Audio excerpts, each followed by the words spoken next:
आदरणीय दर्शकहरू नमस्कार। लाहुरी टिभी अस्ट्रेलियाको प्रस्तुति कार्यक्रम नेपाल टकको आजको अङ्कमा म मदन कोइरालाको स्वागत छ। सन् 2021 को आगमनसँगै गैर आवासीय नेपाली सङ्घ अस्ट्रेलियामा चुनावी सरगर्मी बढ्न थालेको छ।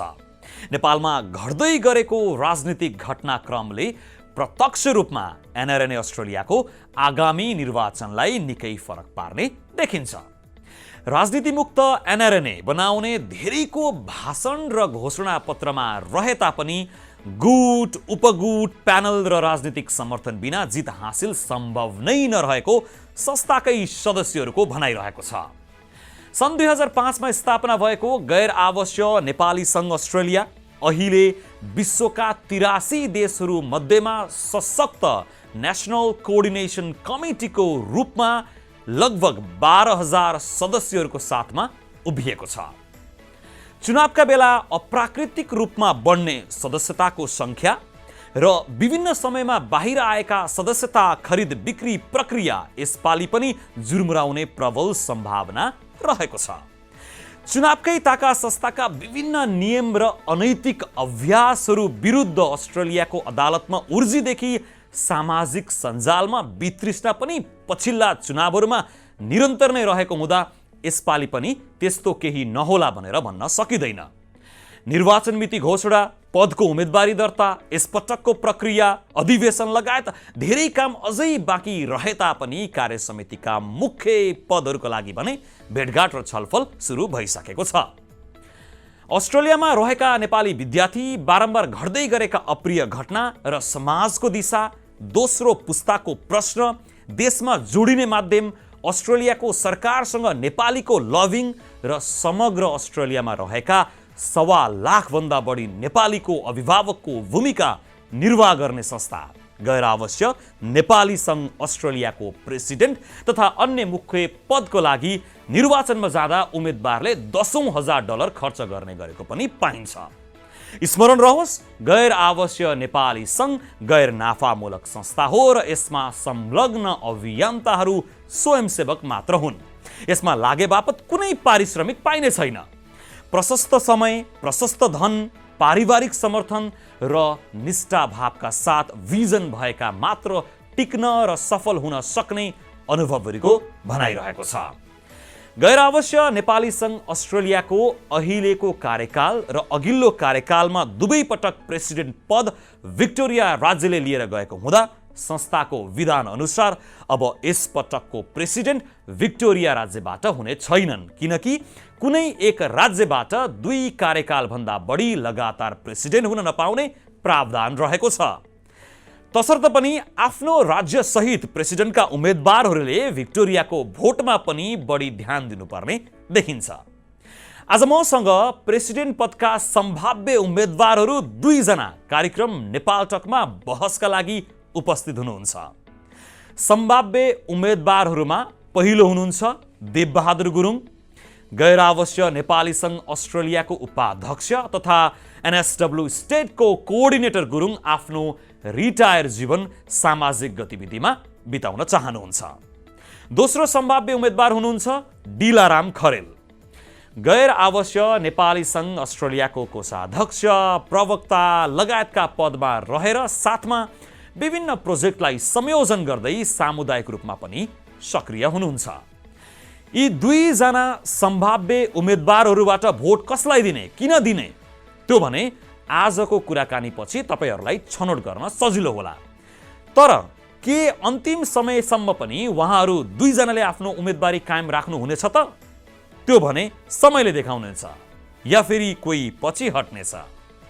एनआरएनए अस्ट्रेलियाको आगामी चुनावका लागि अन्य सम्भाव्य उम्मेदवारहरूलाई पनि हामीले सम्पर्क गरेका थियौँ, तर कतिको कार्यव्यस्तता र कतिको टिम निर्णय अझै नभएकाले आजको यस बहसमा सहभागी हुन सक्नु भएन।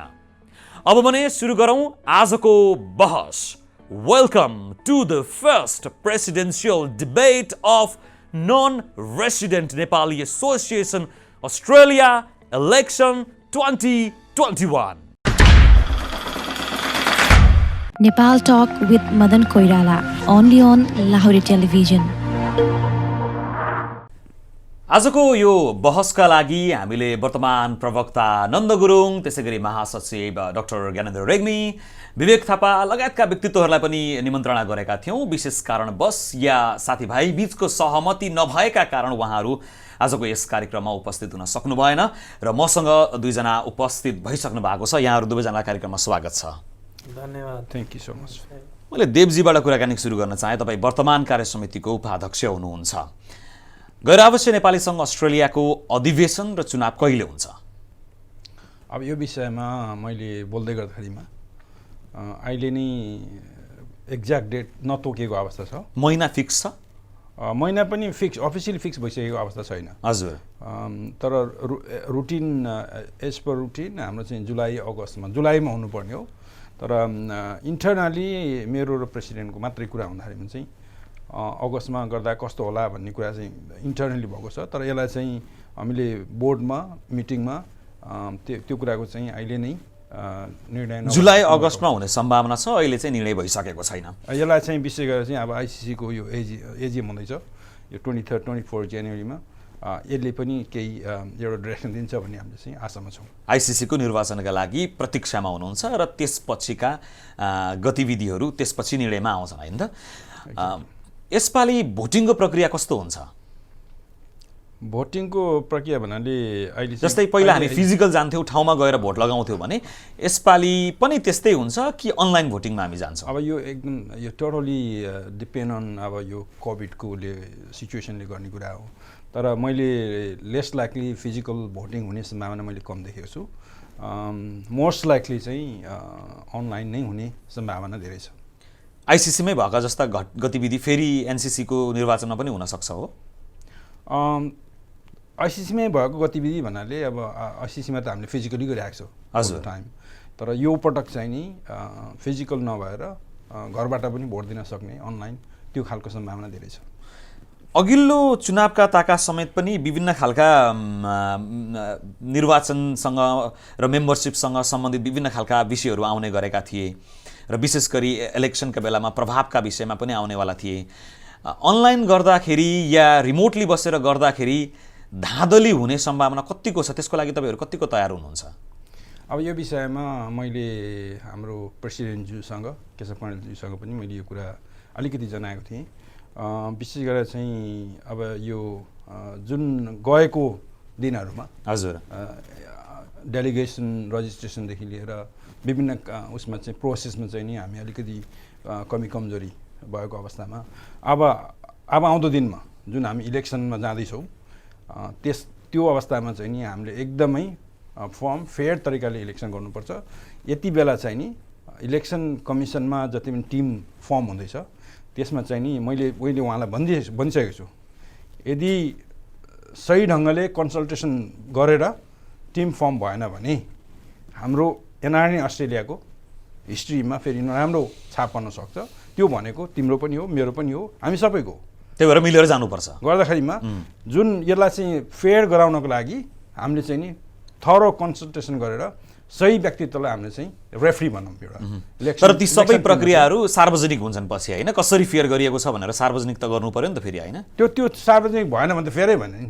त्यो सार्वजनिक हुन्छ। अनि त्यसको लागि चाहिँ मेरो स्ट्रङ एउटा सजेसन अनि मेरो इनपुट पनि हुन्छ त्यसमा चाहिँ। तपाईँहरूलाई एकदमै भेरी बेस्ट अफ लक आगामी इलेक्सनको लागि। आगामी इलेक्सनमा तपाईँ प्रेसिडेन्टको लागि सम्भाव्य उम्मेदवार हुनुहुन्छ होइन कि पछि हट्नुहुन्छ? अब यसलाई चाहिँ अब म पहिलादेखि एडभाइजरी यो संस्थाको, अनि म एक्जिक्युटिभ रोलमा म as a secretary, national secretary एकपटक गरिसकेँ एक कार्यकाल। अनि त्यतिखेर पनि मेरो कार्यकाल अब राम्रै भएको मैले महसुस गरेको छु। लगत्तै म फेरि नेक्स्ट उसमा चाहिँ मैले चाहिँ अब as a vice president state coordinator NSW ठुलो राज्यको चाहिँ मैले एउटा एसिकमा रजिस्टर्ड संस्थाको डाइरेक्टर तपाईँ होइन त? एसिकमा डाइरेक्टर यस। त्यतिखेर पनि अब म एज अ सेक्रेटरी म आफै नै अब जुन कन्स्टिट्युसन तयारी गर्दाखेरि चाहिँ म आफै फेसिलिटेटर थिएँ। हजुर मेरो फेसिलिटेटर थियो, तर हाम्रो टिम थियो। हाम्रो टिम अब इभन हाम्रो त्यो समयमा चाहिँ हाम्रो खरेल भाइ चाहिँ उहाँ चाहिँ यहाँ प्रवक्ता हुनुहुन्थ्यो, उहाँ पनि टिममा हुनुहुन्थ्यो। त्यस्तै गरेर हाम्रो सुनिल भण्डारीजी हुनुहुन्थ्यो, उहाँको त्यस्तै विभिन्न एकदमै म तपाईँले गरेका गतिविधिका विषयमा म केही समयपछि कुराकानी गर्छु। मेरो जिज्ञासा भनेको तपाईँ प्रेसिडेन्टको उम्मेदवार हो, तपाईँ उठ्नुहुन्छ यसपालि कि उठ्नु हुँदैन? त्यसलाई चाहिँ अब विभिन्न कामहरू गर्दै जाँदाखेरिमा हजुर मैले के खालको भाव पाएको छ भने तपाईँ अगाडि बढ्नुपर्छ भन्ने खालको चाहिँ मैले त्यो खालको मैले चाहिँ भाइब चाहिँ मेरोमा आइरहेको छ। गर्दाखेरिमा यो भनेको म जानुपर्छ भन्दा पनि जनमासले हजुर उहाँले के चाहनुहुन्छ भन्ने कुरा हो। त्यसमा चाहिँ म अलिकति क्लियर नै छु। भनेपछि साथीभाइ सङ्घ संस्था र समुदायले तपाईँको नेतृत्व चाहेको छ, त्यसैले तपाईँले त्यसलाई अङ्कमाल मार्नुहुन्छ, त्यसरी बुझौँ?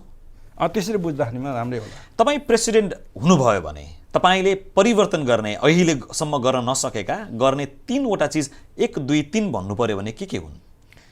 अब गर्नुपर्ने धेरै छन्। हजुर तपाईँले भन्नु 1 2 3, तपाईँले 3वटा, यो 3टा चाहिँ म गर्छु प्रेसिडेन्ट भएपछि भन्ने। अब 3टा कुरा मात्रै भन्दाखेरिमा चाहिँ हाम्रो सबभन्दा फर्स्ट एन्ड फरमोस्ट चाहिँ ऊ चाहिँ हाम्रो के छ भनेदेखि चाहिँ हाम्रो सङ्गठनमा एउटा सिस्टम, हजुर सिस्टम नै छैन कि जस्तो त्यस्तो खालको चाहिँ फिलिङ हुन्छ।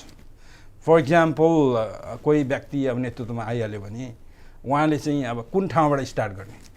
4 वर्षदेखि तपाईँ पनि त सिस्टमकै हिस्सा हुनुहुन्छ नि त। एक्ज्याक्टली म छु, तर त्यसमा चाहिँ सुनवाई हुनु पऱ्यो नि। कति कुराहरू अब मैले गर्न चाहेर पनि, म एउटा इक्जाम्पल दिन्छु। हजुर जस्तो अब हाम्रो टास्क फोर्स अहिले एनाउन्स भयो, ढिलो भयो, एकदमै ढिलो भयो। तर टास्क फोर्स हुँदै गर्दा पनि अब के छ भने त्यो टास्क फोर्सको चाहिँ टिओआर छैन। टिओआर त तयार हुनु पऱ्यो नि त। टास्क फोर्समा मान्छेलाई नोमिनेट गर्ने ठुलो कुरो होइन, नोमिनेट त गरिन्छ, मान्छे पाउँछ नि, तर उहाँ सही व्यक्तित्व हो कि होइन र उहाँहरूको कतिको कमिटमेन्ट छ र उहाँलाई हामीले सही डाइरेक्सन दिएको छ कि छैन, त्यो इम्पोर्टेन्ट हो। सिस्टम भनेको त्यो हो। सिस्टम परिवर्तनका लागि तपाईँले मुख्य भूमिका खेल्नुहुन्छ। प्रेसिडेन्ट भयो भने तपाईँको नम्बर 1 त्यो। दोस्रो के?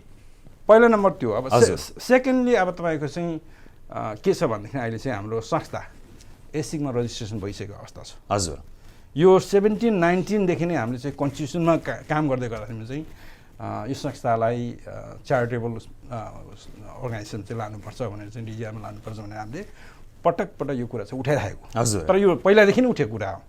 तर यसलाई चाहिँ अगाडि बढाउनु पर्छ भन्दै गर्दा पनि यसको कोअर्डिनेटर नै हाम्रो अहिले चाहिँ प्रेसिडेन्टज्यू हुनुहुन्छ। राइट। अब यसमा चाहिँ मैले अब के भन्ने, मैले अब के भन्ने हो नै छैन। किनभने आफूले प्रेसिडेन्ट भयो भने त्यो गतिविधिमा चाहिँ तपाईँको मुख्य त्यो मेरो फर्स्ट प्रायोरिटीमा रहन्छ। First priority. तेस्रो नम्बर? फर्स्ट सेकेन्ड त्यो भयो। अब थर्डमा चाहिँ के छ भनेदेखि चाहिँ जति पनि यो हाम्रो सिस्टम अपरेट भइरहेको छ नि, हजुर तपाईँको इभन यो एउटा डेलिगेसन रजिस्ट्रेसनदेखि लिएर हजुर यो डेली रुटिन विभिन्न अब अनियमितताहरू छन्, जति जुन रुटिन वर्कहरू छन्, हजुर यसमा चाहिँ नि हामीले यसलाई अनइथिकल प्र्याक्टिसेसहरू भन्न सकिन्छ। केही तपाईँको हातमा चाहिँ त्यो पनि भन्न मिल्छ। हजुर त्यस्तो खालको कुराहरूलाई पनि हामीले चेन्ज ल्याउनु पर्ने एकदमै जरुरी छ। अर्को चाहिँ मेन चाहिँ मैले भन्नैपर्छ यो। हजुर हामीले कम्युनिटीलाई चाहिँ कसरी चाहिँ हामी सँगै एनआरएनए बनाएर चाहिँ लैजाने, हजुर दिस इज भेरी इम्पोर्टेन्ट। यो पार्टमा चाहिँ मैले चाहिँ फर्स्ट मजाले मिलेर त्यसमा फर्स्ट टाइम वर्क अन गर्नुहुन्छ। फर्स्ट टाइम यसलाई चाहिँ मेरो कार्य जुन मैले यहाँको जिम्मेवारी लिँदै गर्दाखेरिमा हामीले चाहिँ नि कम्युनिटी कन्सल्टेसन भनेर चाहिँ एउटा प्रोग्राम राखियो। त्यसको यस्तो राम्रो छाप भयो कि उहाँले चाहिँ खास के भनेदेखि चाहिँ कम्युनिटी कन्सल्टेसन भनेको चाहिँ के हो भनेदेखि इन्टरेक्सन टाइपले चाहिँ अब एनआरएनले के भूमिका खेल्दाखेरिमा कम्युनिटीले राम्रो हुन्छ भन्दाखेरि उहाँहरूको चाहिँ आइडियाहरू, एडभाइस, सुझावहरू लिँदै गर्दाखेरिमा चाहिँ हामीलाई पनि एउटा सजिलो एडभाइजरी बोर्ड भएर समुदायको सल्लाह लिँदै अगाडि बढ्नुहुन्छ। मुख्य योजना तपाईँको त्यो भयो। म केही समयपछि तपाईँसँग आउँछु। अहिले म ढिला खरेलजीसँग कुराकानी गर्न चाहेँ। तपाईँ आगामी निर्वाचनका लागि इच्छुक हुनुहुन्छ प्रेसिडेन्ट पदका लागि, गलत हो त्यो भन्दा? मेरो नेतृत्व लिने चाहिँ क्लियर इन्ट्रेस्ट छ। नेतृत्व लिने क्लियर इन्ट्रेस्ट छ। धेरै जस्तो साथीले तपाईँ लामो समयसम्म मैदानमा टिक्न सक्नुहुन्न भन्छन्। अन्तिमसम्म रहनुहुन्छ तपाईँ? आजको यो अन्तर्वार्ता 6 महिनापछि पनि हामी हेर्नेछौँ।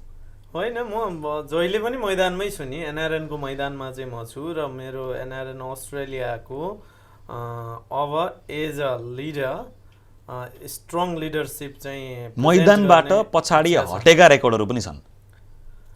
There was back and forth for the betterment of leadership. मैले त्यसरी भन्छु संस्था भनेको एउटा मात्रै व्यक्तिले हाँक्ने कुरा होइन, त्यहाँ लिडरसिपको लिडरहरूको टिम हुन्छ हजुर र त्यो संस्थालाई एकदमै रोबस्ट एन्ड स्ट्रङ बनाउनको लागि कहिलेकाहीँ आफू पछाडि हटेर अथवा आफूले त्यो लिडरको रोल छोडेर पछाडि बसेर सहयोग गरेको कुरा चाहिँ ठिक हो कि, तर अब अहिलेको यो सिचुएसनमा चाहिँ नि नेतृत्व नलिने, नेतृत्वबाट पछि हट्नुहुन्न, यसपालि क्लियर छ तपाईँको भिजन, त्यसरी बुझेँ मैले। भेरी भेरी क्लियर भने अहिलेको नेतृत्व र कार्य समितिलाई तपाईँले कसरी मूल्याङ्कन गर्नुभएको छ?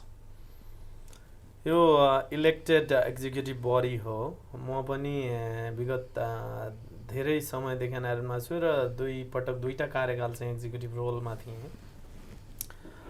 Given this pandemic situation and environment धेरै कामहरू अलिकति डिस्टेन्समा रहेर पब्लिक मासबाट पछाडि बसेर गर्नुपर्ने कामहरू भएको हुनाले प्रेजेन्स नदेखिएको हो। उहाँहरूले आवश्यक गर्न सकिने कामहरू गर्नुभएको छ, तर जति गर्न सकिन्थ्यो सन्तुष्टि हुने ठाउँ छैन। एडमिनका कामहरू, उहाँले अघि नै भने जस्तो सिस्टमका कामहरू, ती चेन्जेसमा हामीलाई पब्लिकमा मासमा गइराख्न पर्दैन।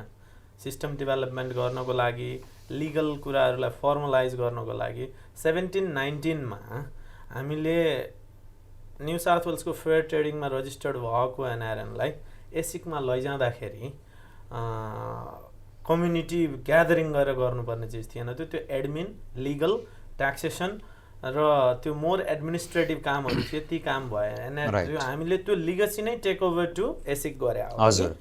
अब यस्ता कामहरू, सिस्टमको कामहरू अरू एस्पेक्ट्समा एडमिनको, फाइनेन्सको, तपाईँको सेक्रेटेरिएट, डकुमेन्ट प्रिपरेसनको कामहरू, जस्तो अघि उहाँले कता भने जस्तो लाग्थ्यो मलाई, I was the spoke person in 2017-19 र हामीले 28 सब कमिटिज बनाएको थियो त्यति बेला। दि टोनु गोताने वाज द प्रेसिडेन्ट। अनि चाहिँ त्यो 28 सब कमिटिजको त्यो कमिटी, टास्क फोर्स र सब कमिटिज त्यसरी बनाएको थियो हामीले। र त्यसको अहिले पनि तपाईँले त्यो वेबसाइटमा गएर राइट ह्यान्ड साइडमा हेर्नुभयो भने डकुमेन्ट्सहरू, त्यसको टर्म्स अफ रेफरेन्सहरू, त्यो कमिटीको नाम के हो, कतिजना मान्छे त्यसमा हुने, के काम गर्ने, त्यसले रिजल्ट कसरी दिने, सबै हाम्रो पालामा हामीले बनाएर त्यहाँ राखेको थियो। गिभन गर्न धेरै कुरा बाँकी छ। यस्तो कुराहरू डकुमेन्टेसनमा अहिलेको सेक्रेटेरिएट चाहिँ टोटल्ली फेलवेयर भन्छु म।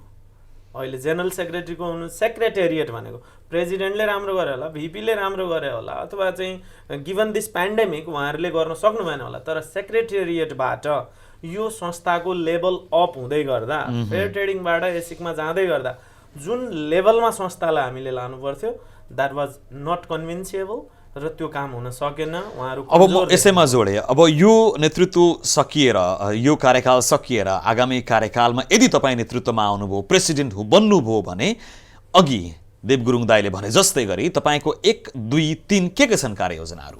Thank you, it is a very good question. यसमा एकदमै क्लियर हुनुपर्छ लिडरहरू, स्पेसली जो तपाईँ मिसन, भिजन र एउटा आइडिया लिएर हिँडिराख्नु भएको छ। I am very very clear on it.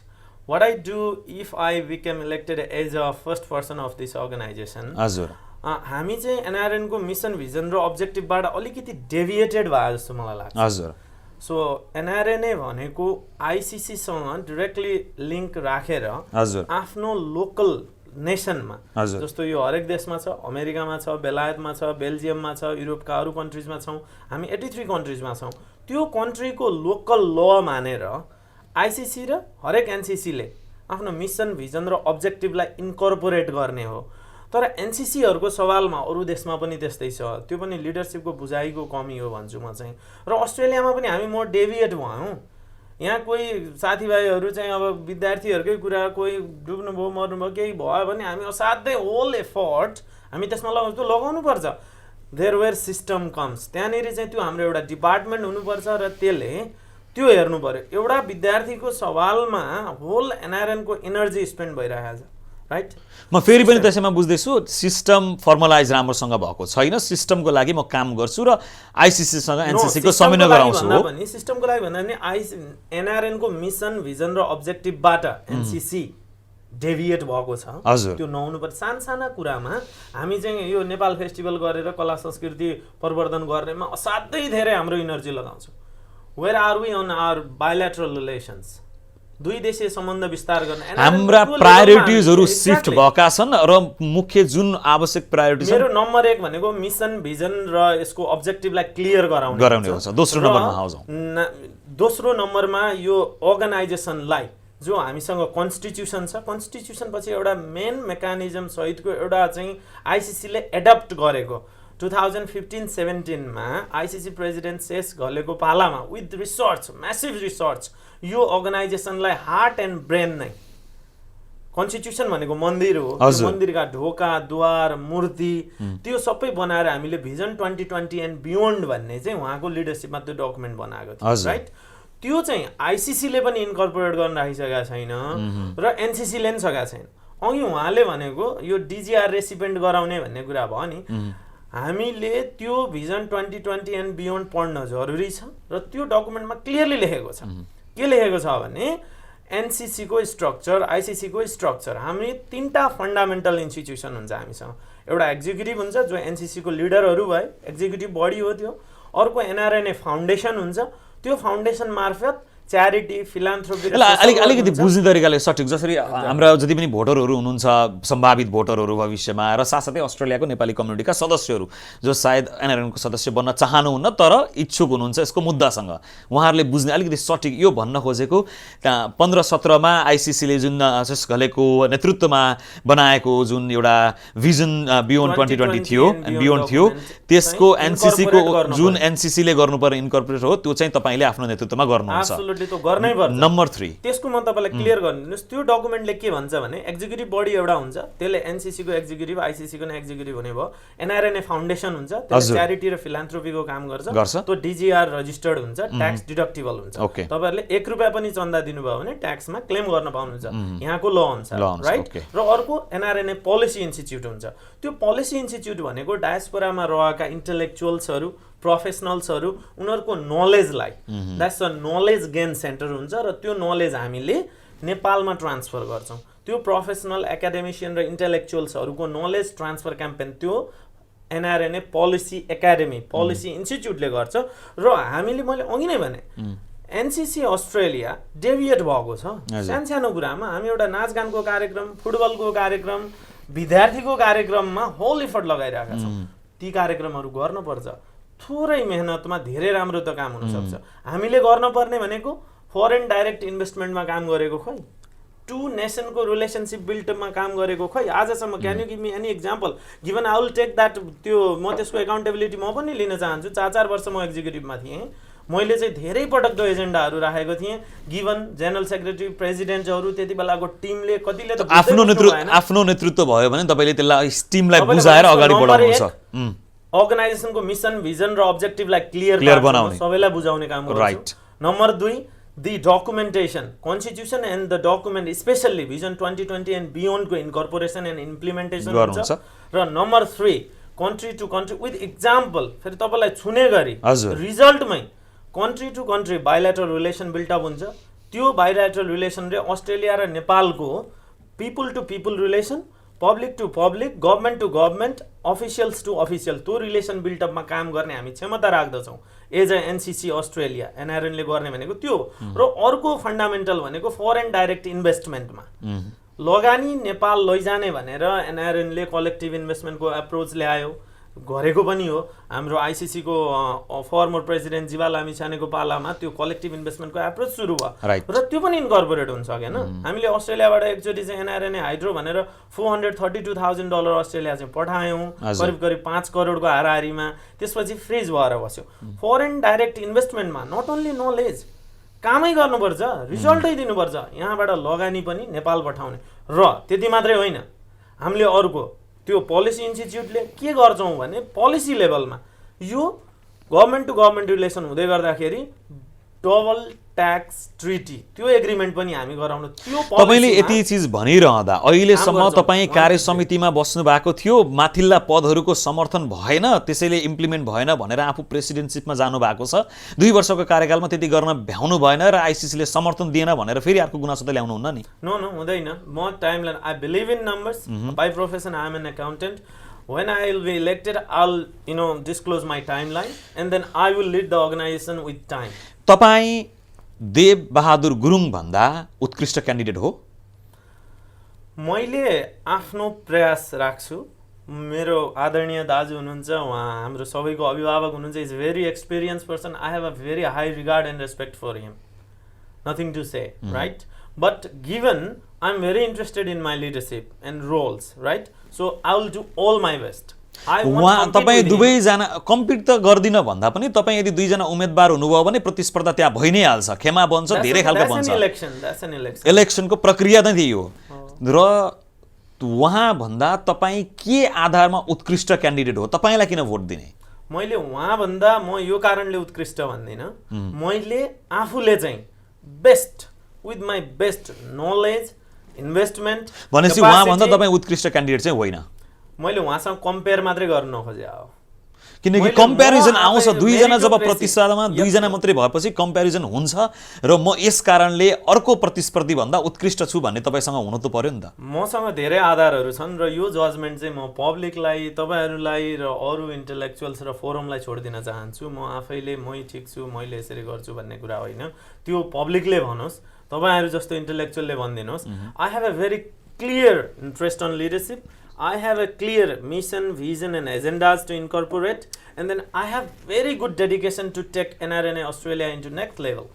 That's my clear understanding. तपाईँ डिला खरेलज्यू भन्दा के आधारमा उत्कृष्ट क्यान्डिडेट हुँ जस्तो लाग्छ? यो क्वेसन चाहिँ नि सिधै जवाफ दिन अलि नमिल्ने खालको छ, किनभनेदेखि यो डिला भाइले भने जस्तै यो त पब्लिकले जजमेन्ट गर्ने। म अझ यसलाई त्यसो भने सहज बनाइदिएँ। हजुर, तपाईँ के आधारले गर्दा, बुझिने तरिकाले भनिदिनु होला, के आधारले गर्दा यसपालिको प्रेसिडेन्ट तपाईँ हुनुपर्छ? अब यस्तो छ, मैले चाहिँ डिला भाइलाई कम्प्यारिजन भन्दा पनि मैले ओभरअल मैले के देखेको छु भनेदेखि कम्युनिटी सर्भिस भन्ने कुरो सजिलो होइन। हजुर, सजिलो छैन पनि। कम्युनिटी सर्भिस गर्नको लागि तपाईँ आफू एक्लै दौडेर पनि हुँदैन। हजुर, तपाईँको फ्यामिली सपोर्ट पनि हुनु पर्यो। हजुर, टिम सबैजनाको सपोर्ट हुनु पर्यो। यी कुराहरूको एकदम आवश्यक पर्छ। तपाईँले टाइम स्पेयर गर्न सक्नुपर्छ। अनेस्टली यो कुरा त अब मैले भन्नै पर्दैन। आई थिङ्क जति नेतृत्वमा अहिले हुनुहुन्छ उहाँ आफैले महसुस गरिसक्यो वी क्यान गिभ टाइम भन्ने खालको उहाँले त्यस्तो खालको भइसक्यो। तपाईँले टाइम दिन सक्नुहुन्छ डिलाजी? Absolutely, I have a very good. तपाईँको भर्खर व्यवसाय विस्थापना गर्नुभएको छ, व्यावसायिक समक्ष उहाँ त रिटायर जीवन बिताउँदै हुनुहुन्छ, उहाँसँग समय धेरै छ। 2011 right? So it was in growing phase. It will have its different avenues, and then I can manage time very efficiently. मैले त्यसमा तपाईँको कुरा सुने। अब टाइम इज इम्पोर्टेन्ट होइन, मैले भने मान्छेले चाहिँ तपाईँको हो भाइले दिन सक्ला आफ्नो ठाउँमा छ, तर हामीले व्यवहारमा कसले कति दियो त समाजलाई टाइम भन्ने कुरो त सबैले देखेको कुरा छ नि त, देखिरहेको छ नि। डे टु डे बेसिसमा हामीले देखिरहेको छ। हजुर, कसले समाजलाई कति टाइम दिइरहेछ भन्ने कुरो त सारले देखेको कुरा हो। हामीले चाहिँ त्यो गफै गरेर चाहिँ तपाईँको यस्तो गर्छु उस्तो गर्छु भन्दा पनि हजुर हामीले प्र्याक्टिकल हुनु पऱ्यो नि। प्र्याक्टिकलमा के कतिको टाइम दिएछ भन्ने कुरो इम्पोर्टेन्ट हुन्छ। एउटा टाइम छ, तपाईँको टाइम मात्रै नभएर सपोर्ट हुनु पऱ्यो। हजुर, होइन, सबैजनाको सपोर्ट हुनु पऱ्यो। त्यो सेकेन्ड कुरा। अर्को कुरा चाहिँ भाइले भन्नुभयो भिजन, मिसन, अब्जेक्टिभ भन्ने कुराहरू। हजुर, यो कुराहरू चाहिँ तपाईँको कस्तो लाग्छ भनेदेखि त्यो त अटमोस्ट प्रायोरिटी हो। हजुर, त्यो बुझ्नुपर्छ एज अ लिडरसिपमा आइसकेपछि। कोही पनि क्यान्डिडेट त्यहाँ आउँछ भनेदेखि, तर मलाई त के दुःख लाग्छ भनेदेखि रिसेन्टली रेस्पेक्टेड हाम्रो प्याटर्न जस्तो व्यक्तित्वहरूले पनि कस्तो कुराहरू कमेन्ट राख्यो भनेदेखि चाहिँ आइसिसी भन्दा एनसिसी राम्रो, अनि यहीँभित्र पनि एससिसी वी आर डिफ्रेन्ट भनेको चाहिँ we don't need to talk about NCC अथवा आइसिसी। हजुर, यस्तो खालको सोचहरूले गर्दा मलाई अलिक दुःख लाग्छ। एकदमै दुःख लाग्छ। उहाँहरू भनेको चाहिँ कस्तो भनेदेखि एकदम बुझेको व्यक्तित्व हुनुहुन्छ। हजुर, हामी Intellectual हुनुहुन्छ उहाँ। अझ मलाई मेरो ड्यु रेस्पेक्ट। हजुर, प्रश्नभन्दा अलिकति पर पुग्यो हामी। अझै पनि तपाईँको उम्मेदवारी या तपाईँको यो पदको लागि किन तपाईँ सबैभन्दा योग्य र विशेष गरी डिलाजीलाई भोट हाल्ने मान्छेहरूले पनि एकचोटि किन डबल सोचेर देव गुरुङलाई किन भोट नहाल्ने भन्ने विषयमा हामी तपाईँको योग्यताका विषयमा हामी कुराकानी गरिरहेका थियौँ। तपाईँलाई भोट किन दिने भन्ने सन्दर्भमै छौँ हामी। अब यस्तो छ, मैले पहिलामा त मैले भनिहालेँ, हजुर, टाइम हुनु पऱ्यो, टाइम दिन सक्नु पऱ्यो। अर्को कुरा सङ्गठन सम्बन्धी बुझेको मान्छे हुनु पऱ्यो। सङ्गठनलाई राम्रो बुझेको हुनुपर्छ र मात्रै अरूलाई सिकाउन सकिन्छ। हजुर, यो सङ्गठनमा मैले चाहिँ भनौँ न, मैले भनिहालेँ एडभाइजरी सेक्रेटरी यो भिपी हुँदै गर्दाखेरिमा मैले धेरै सिक्ने अपर्च्युनिटी पाएँ। मलाई के लाग्छ भने यो सङ्गठनमा मान्छेले भन्छ नि, हजुर, इलेक्सन हुँदा हामी ग्रुपिजम छौँ, यता छौँ, किसिम छौँ, तर सङ्गठनभित्र आइसकेपछि त्यो हुनु हुँदैन भनेर कसम पनि खान्छ। हजुर, तर त्यो व्यवहारमा कतिको छ त, कतिको ल्यायो त भन्ने कुरो त सबैले देखिरहेको छु नि। हजुर, यो कुरालाई चिर्नुपर्छ, चेन्ज ल्याउनुपर्छ। त्यही कुरा एनएसडब्ल्यूमा म एउटा उदाहरण पनि दिन चाहन्छु। हजुर, अब एनएसडब्ल्यूमा चाहिँ अब 90% अलमोस्ट मेरो टिममा आउँदै गर्दा पनि 2-4 जना त मैले अरू ग्रुपबाट पनि हाम्रो भाइ बहिनीहरू आउनुभएको थियो। हजुर, गर्दा मैले के गरेँ भनेदेखि अब मेरो ट्रेजरर, आफ्नो ट्रेजरर एसएससी ट्रेजरर बहिनीलाई मैले फर्स्ट टास्क 30 को कोअर्डिनेटर मैले बहिनी दिएको। यसरी चाहिँ हामीले चाहिँ सिकाउँदै जानुपर्छ। अब भिजन 2020मा अब भन्छ वुमन इम्पावरमेन्ट सेकेन्ड जेनेरेसनलाई गर्ने भन्छ। म एउटा उदाहरण दिन चाहन्छु। आइसिसीको डेलिगेसन जाँदाखेरिमा भोलि भोट हाल्ने भन्ने दिनसम्म चाहिँ आजसम्म त्यो सेकेन्ड जेनेरेसनको मान्छेलाई चाहिँ भोट हाल्ने थाहा छैन, भोट हाल्न पाउँदैन थाहा छैन। राइट, हामी प्र्याक्टिकल हुनु पर्यो। Let's prove that we are good, we doing the right thing.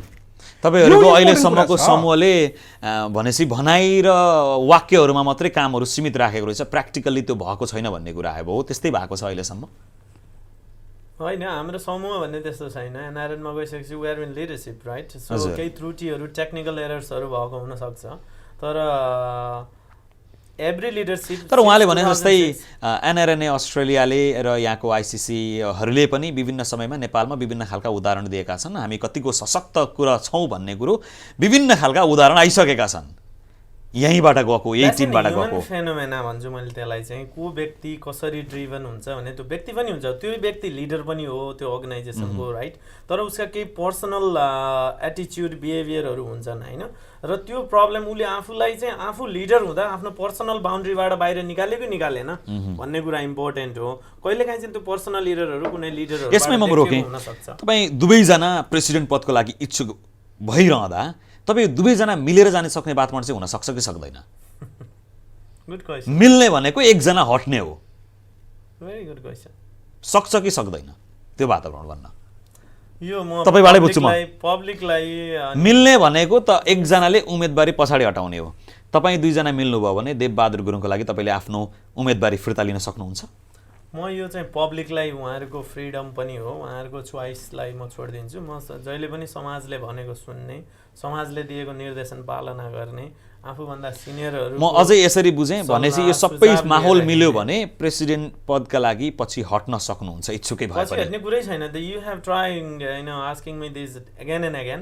I have a very clear and solid interest to lead this organisation, right? Okay, म यही प्रश्न उहाँलाई सोध्न चाहेँ।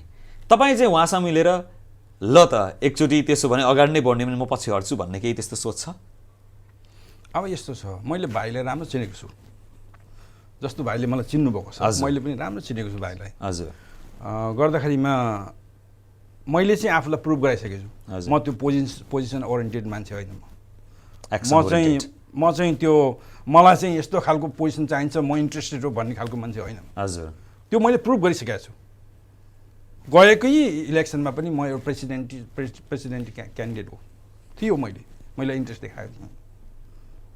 तर मैले के भने वेल, यदि टिमले जुन एउटा जसले मलाई सपोर्ट गर्दै हुनुहुन्छ, तपाईँहरूको विचारमा म अगाडि बढ्दा जित्ने सम्भाव कम छ र अरू कसैलाई पढाउँदाखेरिमा चान्स छ भनेदेखि मौका दिनुहोस्। दिनुहोस्। देव गुरुङलाई 1 टर्म 2 टर्म पछि पढ्दाखेरि मलाई केही वढी छैन।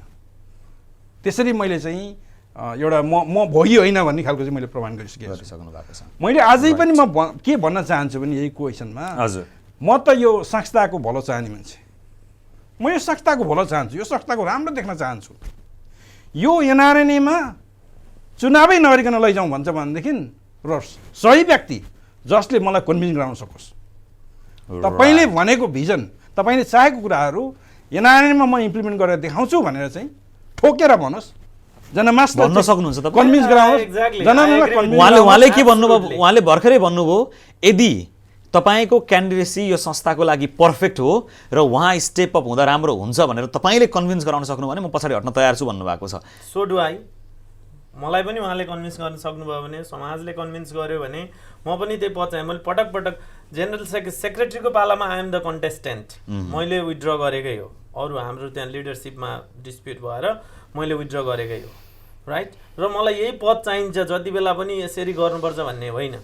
मैले पनि संस्थाको भलो नै चाहने हो। संस्थालाई बुझेर, संस्थाको फाउन्डेसन इच एन्ड एभ्री कर्नरको स्टडी गरेर त्यो नलेज राखेर अब चाहिँ बेला भयो है, अब चाहिँ रिजल्ट ओरिएन्टेड काम गर्नुपर्छ भनेर तपाईँहरूले टाइमको कुरा भनेको चाहिँ भनिराख्नु भएको छ। त्यसमा मलाई हाम्रो फाउन्डर प्रेसिडेन्ट उपेन्द्र महतोको याद आयो। He was here in Sydney.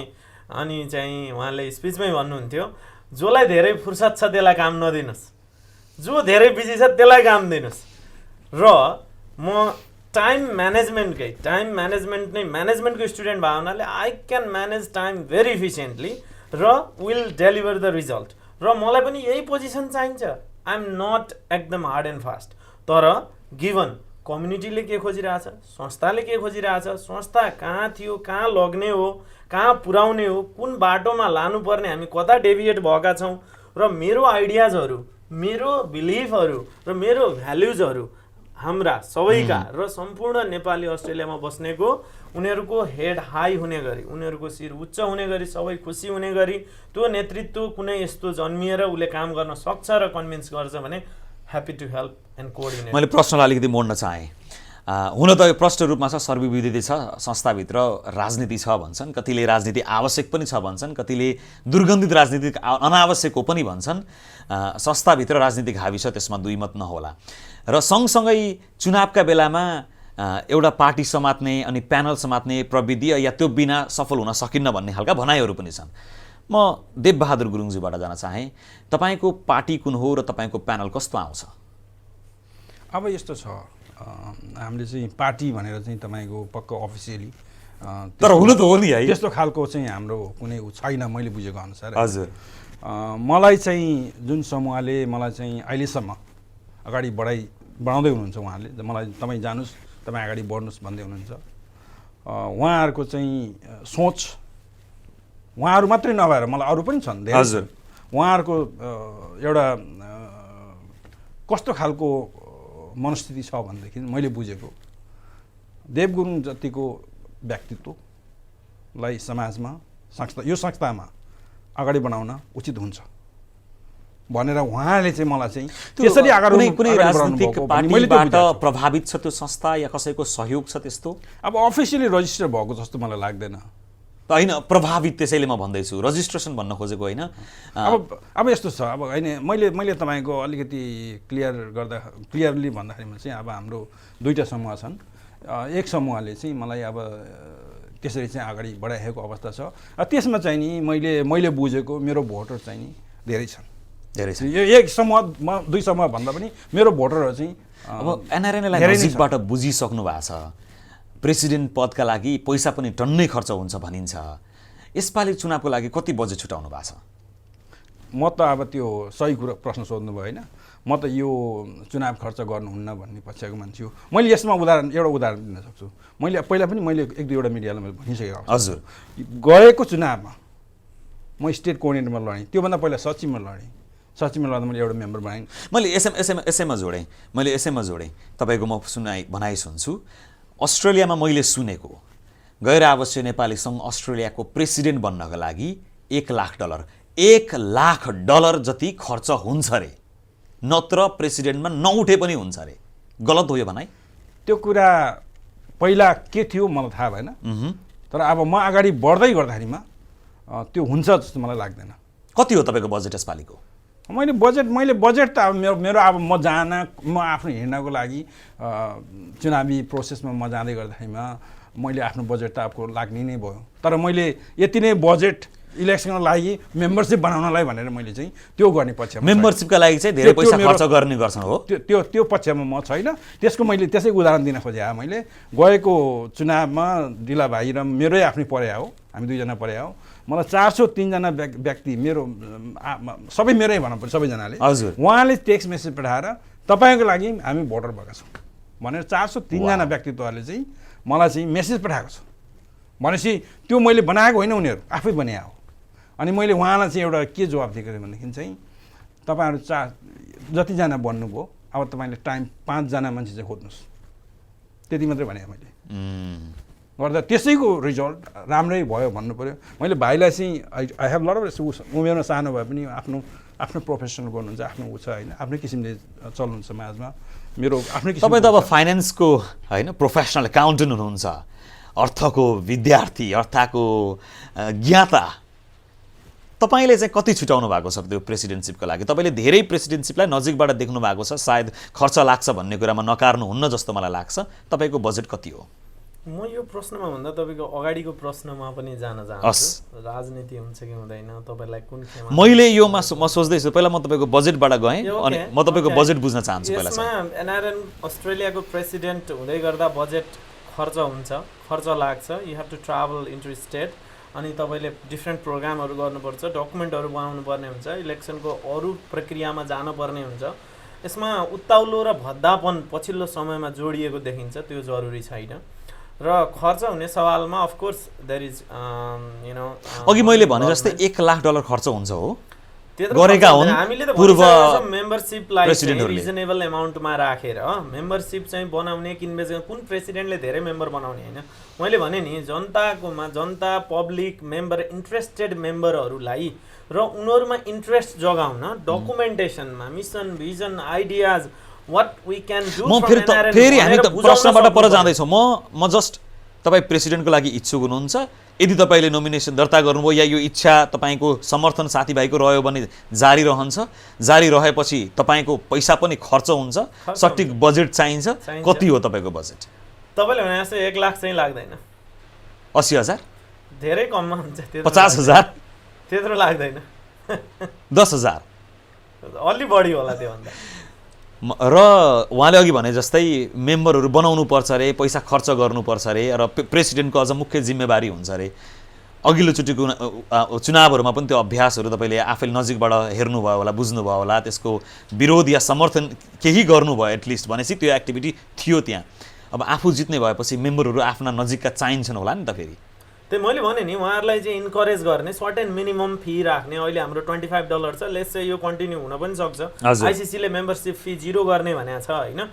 म चाहिँ त्यसको टोटली एगेन्स्ट नभनौँ कि यसलाई मोडरेट, यसलाई रिजनेबल फी चाहिँ राख्नुपर्छ।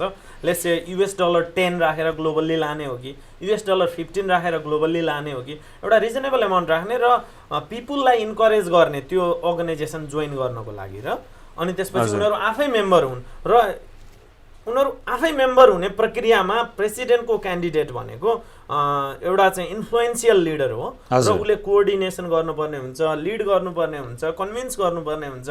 त्यो मामलामा केही खर्च त लाग्ने स्वाभाविक हो। गैर अवश्य नेपाली सङ्घकै अभियन्ताहरू, सक्रिय अभियन्ताहरूको भनाइ छ एटलिस्ट देवबहादुर गुरुङ कुन पार्टीको हो र कसको समर्थन छ भन्ने प्रष्ट छ, तर दिला खरेल कहिले कांग्रेस कहिले रापरपा प्रष्ट छैन, ठेगान छैन, त्यसैले समर्थन धेरै हुँदैन भन्छन्। Very good. मैले तपाईको त्यो फर्स्ट क्वेशनमा म जान खोजिरहेको थिएँ। राजनीति हुन्छ, एनआरएनमा राजनीति छ, कुन पार्टीको हो के हो भन्ने कुरामा मलाई के लाग्छ भने मलाई केही समय दिनु होला। हामी यो नेपालीहरू चाहिँ लेट 90s 1950 पछाडि नै हो यसरी विदेशतिर जान थाले हो कि।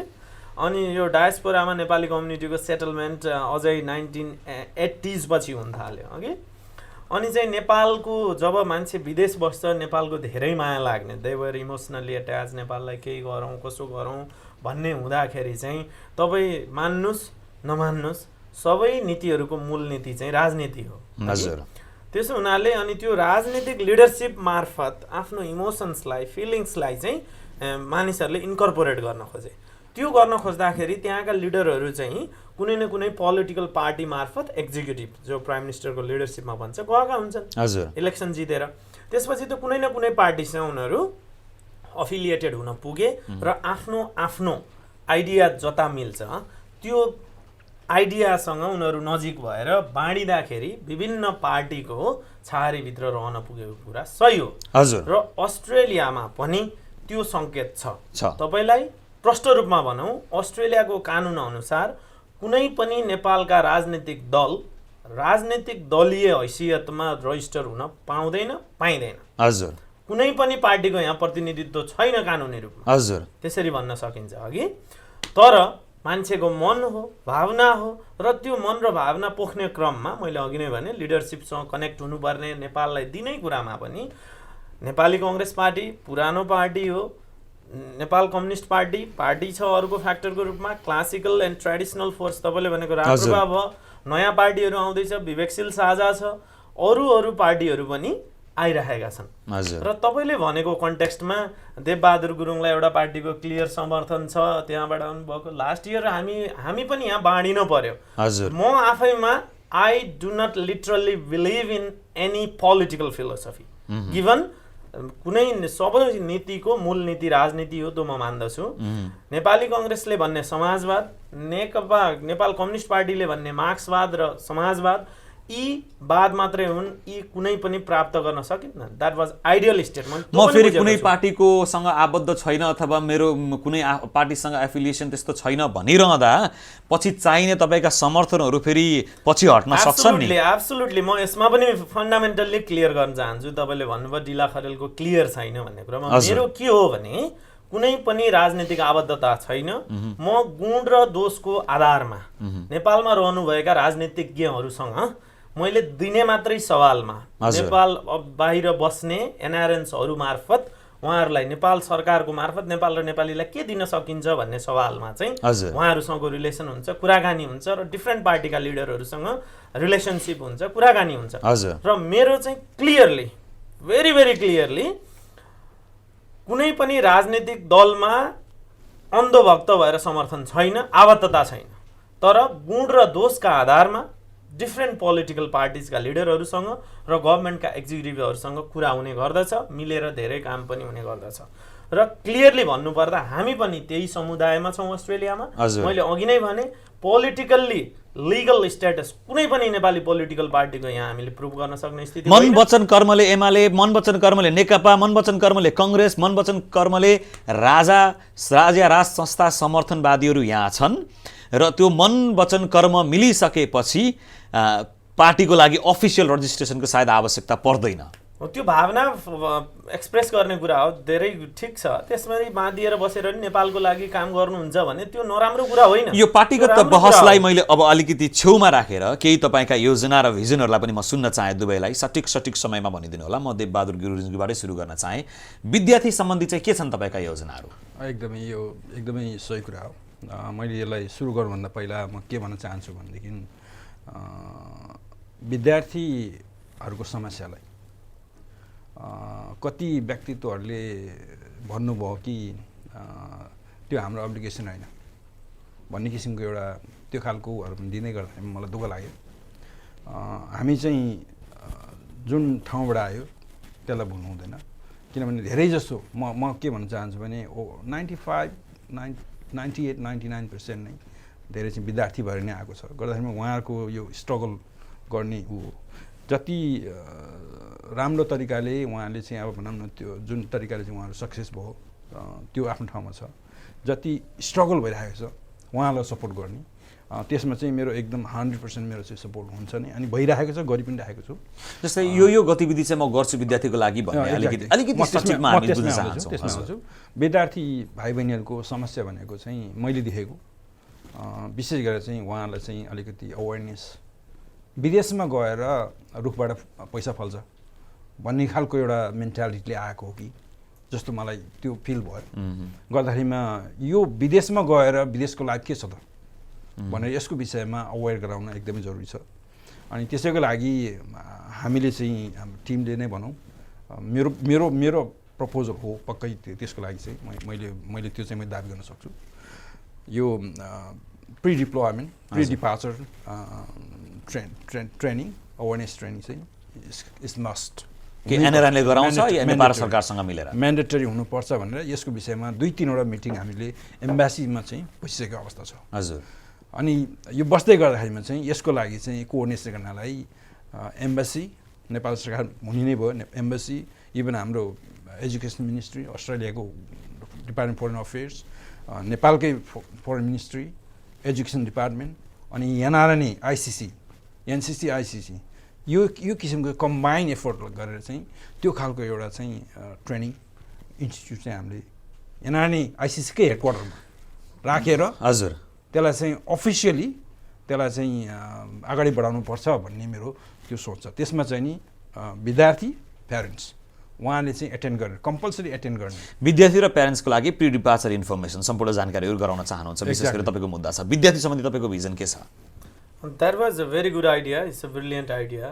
We need to incorporate. That was discussed in 2015 as well. हजुर। र म लास्ट टाइम उठ्दा पनि मेरो पनि त्यो वान अफ द एजेन्डा थियो र नेपालमै एनआरएनए आइसिसी को बिल्डिङमा हजुर नेपालमा रहेका कन्सल्टेन्सीजहरू त्यहाँको इक्यान नायर अरू कुन कुन संस्था हुनुहुन्छ जुन इन्स्टिट्युटबाट विद्यार्थी आउँछन् उनीहरूको भिजा भए पश्चात हरेक विद्यार्थी र अभिभावक एनआरएनए को आइसिसी मा त्यो प्रोग्राम राख्ने ओरिएन्टेसन एभ्री मन्थ अथवा एभ्री फोर्टनाइट र परराष्ट्र मन्त्रालयको एकजना अनि त्यसपछि अस्ट्रेलियाको त्यहाँ स्थित अस्ट्रेलियन दूतावासबाट यहाँको नियम कानुन सडकको बाटो बत्तीको पौडी खेल्ने बारेको वन जङ्गल घुम्ने बारेको गाडी चलाउने बारेको अन्य इन्टरटेनमेन्टकाहरू यहाँको कानुनी परामर्शदाता एकजना अस्ट्रेलियन एम्बेसीबाट र अनि त्यसपछि यहाँको एजुकेसन कन्सल्टेन्सीजहरूको बारेबाट र युनिभर्सिटीको विज्ञ एउटा गइरहेर त्यहाँको स्टडीको बारेमा यो छ त्यहाँ यसरी युनिभर्सिटीहरू रन हुन्छन् त्यो भनेर विद्यार्थीलाई र अभिभावकलाई पनि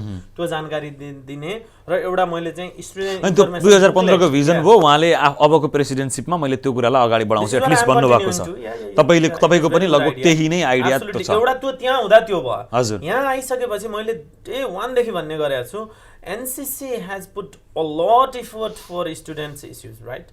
What we do is मेरो त त्यो vision mission agenda मा पनि आउला we will have an office straight away there is no doubt no if no but there will be an office there will be a corporate CEO he is not a leader he is not elected he will be appointed or selected by process with due process from यस विषयमा म अफिसका सन्दर्भमा म केही समयमा फेरि पनि कुरा गर्छु म विद्यार्थीकै सन्दर्भमा उहाँ आइसकेपछि पनि त्यो अफिसले एनआरएनए एनसीसीले चाहिँ उनीहरुलाई गाइड गर्छ थरोली एउटा बुकलेट दिन्छ हरेक विद्यार्थीलाई गाइड गर्न सम्भव हुन्छ त्यो बनाउनुहुन्छ एब्सोल्युटली हामीले घर घरै गएर समात्न मिल्दैन तर त्यो हामीसँग फ्रेमवर्क हुन्छ उले आइसीसी विद्यार्थी आउने वातावरण पनि मिलाउनु पर्यो यदि विद्यार्थीलाई चाहिँ किन आउने अथवा त्यहाँ आउनै पर्छ भन्ने खालको एउटा वातावरण पनि मिलाउनु पर्छ मैले तपाईको कुरा बुझेँ यसैमा हुन त यसपालि कोभिडको समयमा गैर आवासीय नेपाली संघ विशेष गरी न्यू साउथ वेल्सबाटै हामीले हेर्दा पनि विद्यार्थीका लागि धेरै सहयोग भएका छन् प्रशंसनीय छ गरेका गतिविधिहरू हामी प्रशंसा पनि गरिरहेका छौँ सँगसँगै यही पेन्डेमिककै समयमा पनि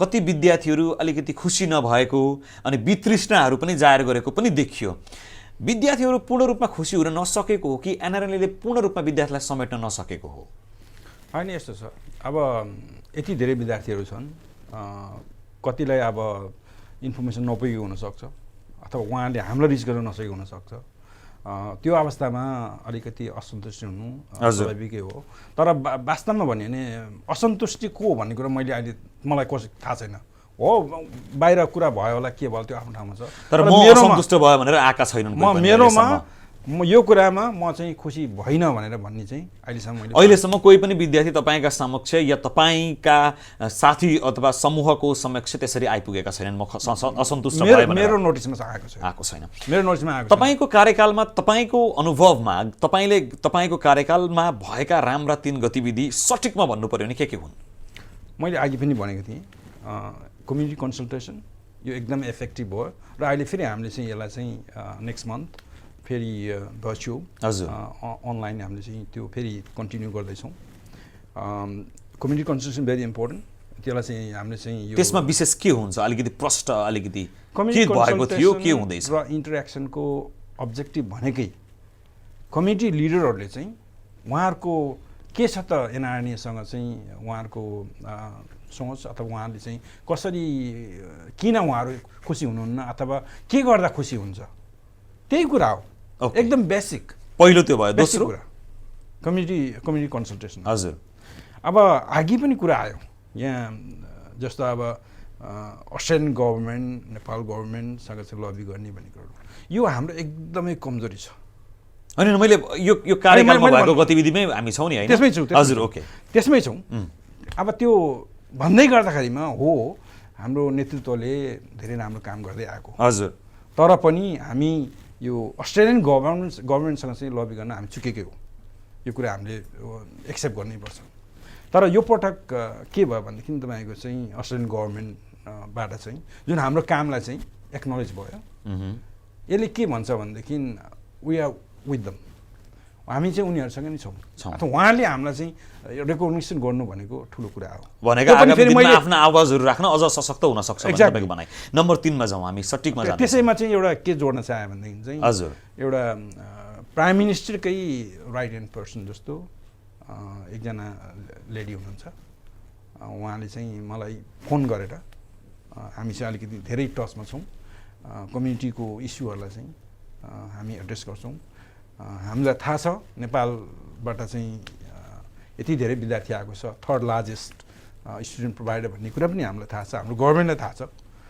गर्दाखेरिमा आफ्टर कन्सल्टेसन अब हाम्रो जुन भयो 1-1.5 घन्टापछि उहाँले चाहिँ एउटा निकै लामो माइनिटी तयार गरेर चाहिँ यो चाहिँ अब प्राइम मिनिस्टर पनि जान्छ मैले त्यो कपी पठाएको छु भने त्यसरी चाहिँ त्यो अब हामी तेस्रोमा जाउँ अब दोस्रो भयो यो हजुर यो गभर्मेन्टसँग चाहिँ लबी गर्नु लबीको प्रयास भयो एटलिस्ट एक्नोलेज भयो भन्ने कुरा रह्यो र तेस्रोमा अब वेबसाइटको विषयमा त मैले कुरा गरिसकेँ आई गेस हाम्रो यो सिस्टमको विषयमा सिस्टम भइहाल्यो वेबसाइटमा सिस्टम सेट भएको छ अब चाहिँ हुनेवाला छ मैले यो कार्य समितिमा भएका गतिविधि चाहिँ म गर्दैछु वास्तवमा तपाईँ हजुर कम्युनिटी कन्सल्टेसन भयो अनि गभर्मेन्टसँग चाहिँ लबी भयो काम गर्ने भयो हजुर अनि जुन अब नेपाल फेस्टिभल भयो यसपालि त भएन सरी नेपाल फेस्टिभल हुन्छ हजुर भिजिट नेपालको विषयमा अलिकति तर भिजिट नेपाल पनि त्यति धेरै प्रभावकारी बन्न सकेन किनकि हुन त कोभिडको सिचुएसन पनि थियो यद्यपि हामीले कन्डक्ट गर्यौँ हजुर इन अ सेन्स त्यसलाई पनि हामीले सक्सेस बनायौँ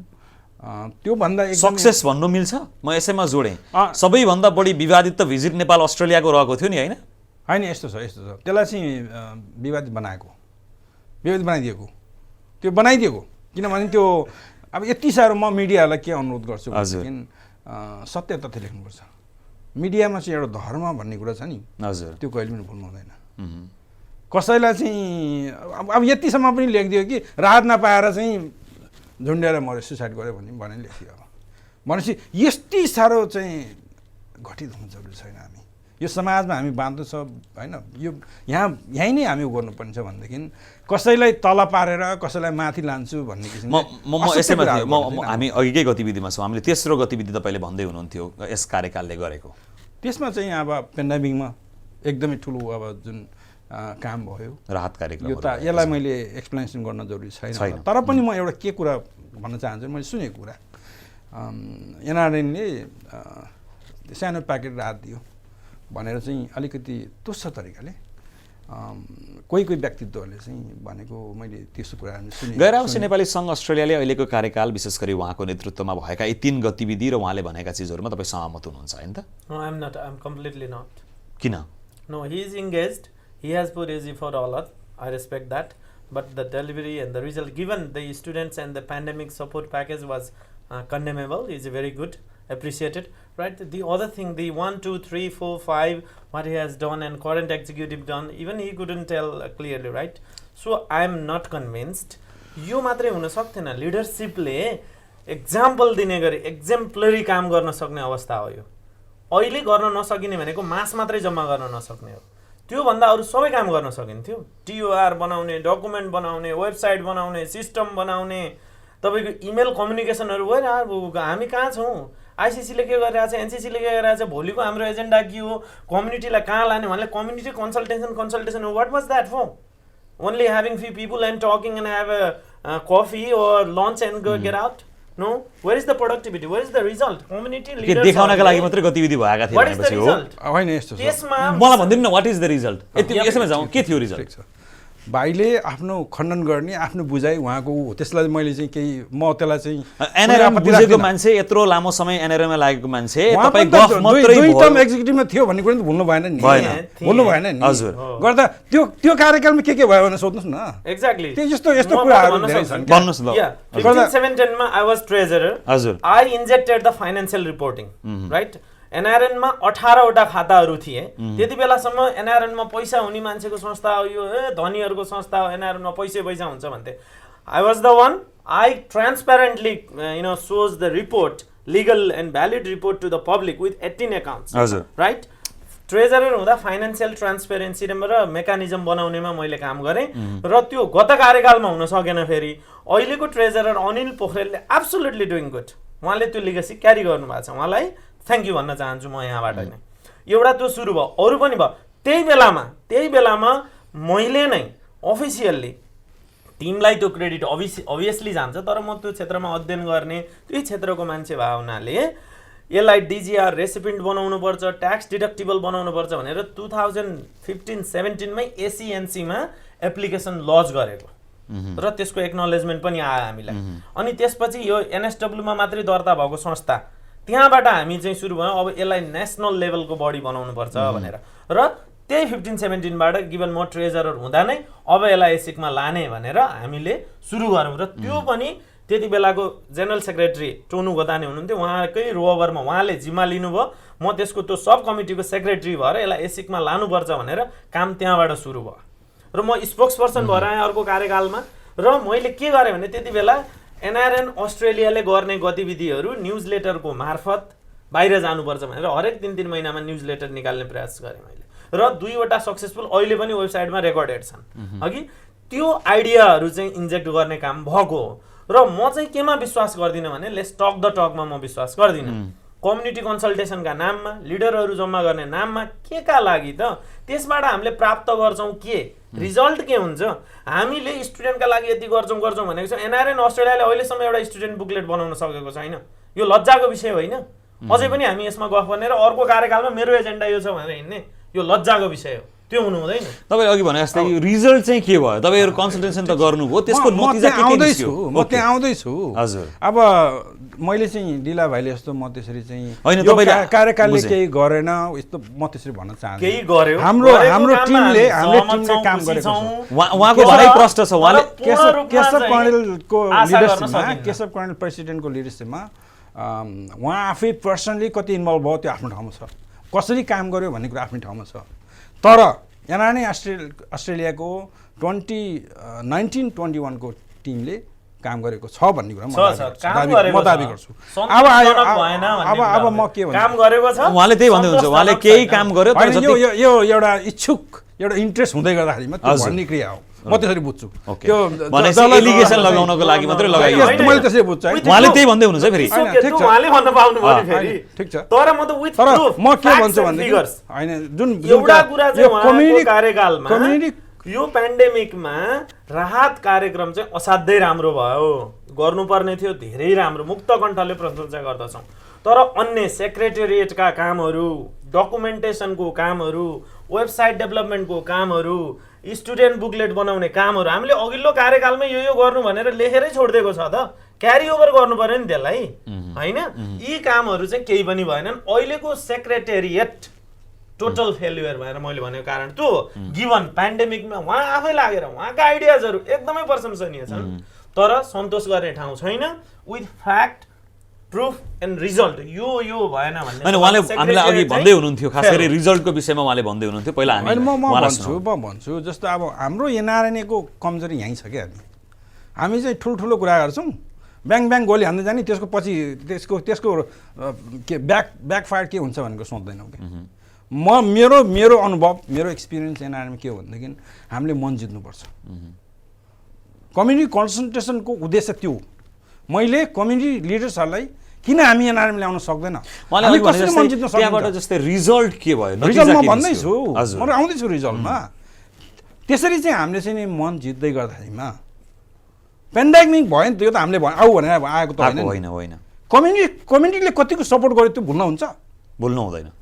कम्युनिटी लिडर्सहरूले चाहिँ एनआरएनए भनेर चाहिँ ए भगवान् एनआरएनए सधैँ एगेन्स्ट हुने संस्थाले पेन्डेमिकमा चाहिँ हाम्रो सपोर्ट गरिरहेको छ, त्यो त तथ्य हो नि, त्यो फ्याक्ट हो नि। त्यसलाई त्यसरी इग्नोर गर्न मिल्छ?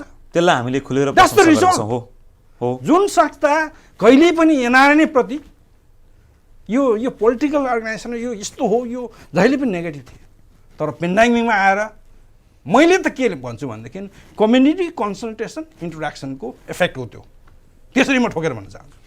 गर्दाखेरिमा चाहिँ केही मिटिङको हो भने त्यो प्रभाव मिटिङको साँच्चै नै प्रभावकारी रह्यो भन्दा दुई मत मर्दैन। होइन, यो ग्लोबल पेन्डेमिक भनेको बहुत असाधारण स्थिति थियो। मानवीय सेवामा हरेक तह र तबका जुटेका थिए निशर्त परोपकारी भावनाले, स्वयंसेवी भावनाले। मैले उहाँकै लिडरसिप, उहाँकै इङ्गेजमेन्ट म मुक्त कण्ठले प्रशंसा गर्न चाहन्छु। कम्युनिटी कन्सल्टेसन पनि absolutely good, very good programme हो कन्सल्टेसन प्रोग्राम। तर त्यसकै रिजल्ट स्वरूप हजारौं विद्यार्थीहरूले सहयोग पाए नि त, त्यही रिजल्ट ठिक छ, त्यो राम्रो काम भयो, मैले त्यसलाई नराम्रो भनिनँ, काम भएन भनेको। जस्तै कम्युनिटी कन्सल्टेन्सीको रिजल्ट के भयो भन्ने कुरा, रिजल्ट यो हो भनेर उहाँले भन्दै हुनुहुन्छ। कम्युनिटी कोअपरेसन भयो, पहिला एनआरएन भन्दा बाहिर रहेका सङ्घ संस्थाहरूले नै सहयोग गरे भनेर भन्नुभयो कि, त्यो एउटा पाटो राम्रै भयो, रिजल्ट इज गुड। तर होल कम्युनिटी अर्गनाइजेसनलाई ल्याएर गफ गरेर त्यसले त्यो अहिले पेन्डेमिक भएर मान्छेहरू परोपकारी भए, अत्तालिएको स्थिति थियो, सबैले सबैलाई सहयोग गर्ने वातावरण बनायो पेन्डेमिकले। अरू रिजल्ट यसले के ल्यायो? दीर्घकालीन असर के गर्नेवाला छ? एनआरएनलाई कहाँ लैजानेवाला छ? अस्ट्रेलिया र नेपालको रिलेसनमा त्यसले के इफेक्ट गर्छ? हामी त्यता पनि सोच्न पर्यो। एउटा पाटो राम्रो भयो, ठिक छ, तर गिभन कम्युनिटी कन्सल्टेसन मैले तपाईँको कुरा बुझेँ, मैले कुरा बुझेँ। यसलाई म जोडेँ, अब रोकेँ। म अलिकति फरक प्रश्नमा गएँ। विशेष गरी यो चाहिँ उपाध्यक्ष भएको हिसाबले तपाईँलाई सोध्दैछु। चुनावका बेलामा विशेष गरी निर्वाचनका ताका विभिन्न खालका असन्तुष्ट अन्य पक्षहरू पनि आउँछन् र सामाजिक सञ्जालदेखि अस्ट्रेलियाको अदालतसम्म मुद्दा पुग्ने खालका पुराना घटनाहरू छन्। यसपालि पनि त्यस्तै नहुला भन्न सकिँदैन, त्यसको लागि तपाईँको तयारी के छ? एक्ज्याक्टली, अघि पनि मैले यो कुरा रिफर गरेको थिएँ। हजुर, जुन चाहिँ अब इलेक्सन हुँदैछ, हजुर, यो भनेको एउटा ठुलो जिम्मेवारी टास्क हो, इम्पोर्टेन्ट टास्क हो। यो इलेक्सनलाई स्मुथली फेयरली कन्डक्ट गर्ने भन्ने कुरा एउटा ठुलो टास्क हो। एज अ प्रेसिडेन्ट, संस्थाको प्रेसिडेन्ट गर्दाखेरिमा मैले त्यसरी लिन्छु। कार्यकालमा के कति काम भयो त्यो आफ्नो ठाउँमा छ। हजुर, अब इलेक्सनलाई सक्सेसफुल बनाउने पनि एउटा ठुलो जिम्मेवारी हो। यसलाई सक्सेस गर्नको लागि जुन तपाईँले भन्नुभयो, गएको चुनावमा मुद्दा परे, के परे, यी एबिसिडी धेरै कुराहरू भए। चुनावको दिनमा मेसेज पठाइयो भोटाल भनेर, यस्ता कुराहरू भए। हजुर, मैले भन्छु, सोध्छु मैले पटक पटक, किन एक्सन छैन? वेयर वी आर, हामी कहाँ छौँ? एकाउन्टेबिलिटी किन छैन? यस्ता कुराहरू मेरो। तपाईलाई यसपालिको प्रेसिडेन्टसिपबाट त्यस्तो खासै सहयोग मिलेन, जसले गर्दा तपाईँले आफ्नो भिजन कतिलाई रोक्नु पनि पर्यो। एक्ज्याक्टली, त्यो त आफ्नो ठाउँमा छ। हजुर, तर मैले अझै पनि डर एउटा के गर्न सक्छ भन्ने कुरा मैले प्रियु गरिसकेको छु। गर्दा इलेक्सनलाई धाँधली नहुने किसिमले यसपालि च्यालेन्ज अझ धेरै छ। एक्ज्याक्टली, अब अनलाइनमै जाने कुरा छ। यहाँ विभिन्न किसिमको, जस्तो अब बल्क मेम्बरसिपको कुराहरू छ। यो कुरालाई जस्तो अब मैले कन्स्टिट्युसनमा मैले के थियो भनेदेखि चाहिँ मैले भोलिन्टियर लिएको त्यो जिम्मेवारी मलाई दिएको होइन, म गर्छु त्यसको फेसिलिटी भनेर मैले लिएँ हो। किन लियो भन्दाखेरिमा चाहिँ मैले ब्रिस्बनको चाहिँ हाम्रो एसेम्ब्लीमा, जनरल एसेम्ब्लीमा चाहिँ मैले भनेको थिएँ, कन्स्टिट्युसनमा चाहिँ यो यो यो जुन चाहिँ एउटा प्याराग्राफ छ त्यो चेन्ज गर्नुपर्छ। इलेक्सन कुनै हालतले पनि मेम्बरसिप चाहिँ इलेक्सन टार्गेट हुनु हुँदैन भनेर मैले चाहिँ त्यो भनेको कुरालाई चाहिँ चेन्ज गर्नलाई संस्थाको राम्रोको लागि। यसपालि चुनाव आउन 6 महिना बाँकी छ। अहिलेसम्म यसपालिको कार्यकालमा जसरी मेम्बर बन्न जतिखेर पनि सकिने जुन प्रावधान छ अनुसार कति मेम्बर बने र यो पछिल्लो 6 महिनामा कति छ तपाईँको एक्सपेक्टेसन? अब मैले त यस्तो छ, हेर्नुहोस्, मैले त 24/7 गराउनलाई मैले घनघोर प्रयास गरेँ। डिला भाइ यहीँ छ, साँची छ, उहाँले सहयोग गरेको सहयोग गएको भन्नुपर्छ मैले म एक्लैले भनेर त हुँदैन एउटा टिमले सहयोग गरेकै हो भन्नु पऱ्यो तर त्यो चाहिँ सक्सेस भएको छ 24/7 मेम्बरसिप हुँदै गर्दाखेरिमा अझै पनि मैले त्यही कुरालाई रिपिट गर्न चाहेँ हामीले मन जित्नुपर्छ म मेम्बर हुन्छु कतिजनाले मेम्बर हुन्छु भनेर मलाई भनिरहेको छ आएको छ तर के छ भनेदेखि त्यो मेम्बरसिप भएर भेरिफाई 7 डेजमा उसलाई चाहिँ एप्रुभ गर्नुपर्ने हुन्छ त्यो भेरिफाई गर्ने अथोरिटी दिएको छैन कसले गर्छ त्यो भेरिफिकेसन कसले मैले गर्छ यो कुरा चाहिँ मैले अहिले किन भन्दैछु भने यो भेरिफिकेसन गर्ने जिम्मा कसको हो स्टेट कोअर्डिनेटर हरेक स्टेट कोअर्डिनेटरलाई यो जिम्मेवारी चाहिँ दिएको छ र फाइनली चाहिँ जनरल सेक्रेटरीले नै यसलाई चाहिँ भनेपछि स्टेट कोअर्डिनेटरको जिम्मा हो भेरिफिकेसनको तर स्टेट कोअर्डिनेटरको कार्यकाल सकिने बेलासम्म पनि तपाईँले त्यो जिम्मेवारी पाउनु भएको छैन अहिलेसम्म तर यो कुरा चाहिँ मैले किन भन्दैछु भनेदेखि मैले यो कुरा चाहिँ मैले प्रेसिडेन्टलाई राखिसकेको छु यो जनवरीभित्र पनि तिमीहरूले यो किसिमको अथोरिटी दिएन भने मिडियामा जान्छु भने तर म अलिकति अगाडि भयो कि जस्तो मलाई लाग्छ अनि जनवरी हो यो जनवरी महिना नै हो हजुर अब यस्तै हो यस्तै किसिमको तरिकाले उहाँहरू चल्नुहुन्छ भनेदेखि यो चाहिँ भनेपछि यो चाहिँ एकदमै म्यासिभ तर अब तपाईँ प्रेसिडेन्ट हुनुभयो भने तपाईँ पछि पनि अर्को आस्था राख्ने अर्को खेमाका साथीहरू उपाध्यक्ष र अन्य पदहरूमा आउनुहुन्छ के तपाईँले पनि असहयोग गर्नुहुन्छ त्यसमा त अब तपाईँले प्रश्न राख्नुभयो तर देव गुरुङको चाहिँ एक्सनले भन्छ म कसरी नेतृत्वमा म अगाडि बढिरहेको छु भन्ने कुरा मैले यही आरोप तपाईँलाई पनि नआओस् त्यो चाहिँ म आशा गर्छु अब सटिकमा अझै सटिकमा अबको एनआरएनएको भूमिका पेन्डेमिक पछिको एनआरएमएको अस्ट्रेलियाको भूमिका विशेष गरी हामी यो एनसीसीकै विषयमा कुराकानी गर्दैछौँ कस्तो हुनुपर्छ होइन मैले अलिकति छुन चाहेँ किनभने डिला भाइले भनिहाल्नुभयो हजुर गरेकै काम पनि भन्न सकेन भनेर मैले त गरेको काम त मैले भनिसकेँ नि भन्नुभयो अब क्लियर थिएन यो ठिक होइन गलत हो पनि भन्नुभयो भन्नुभयो मैले त्यसलाई पुष्टि पनि गरिदिएँ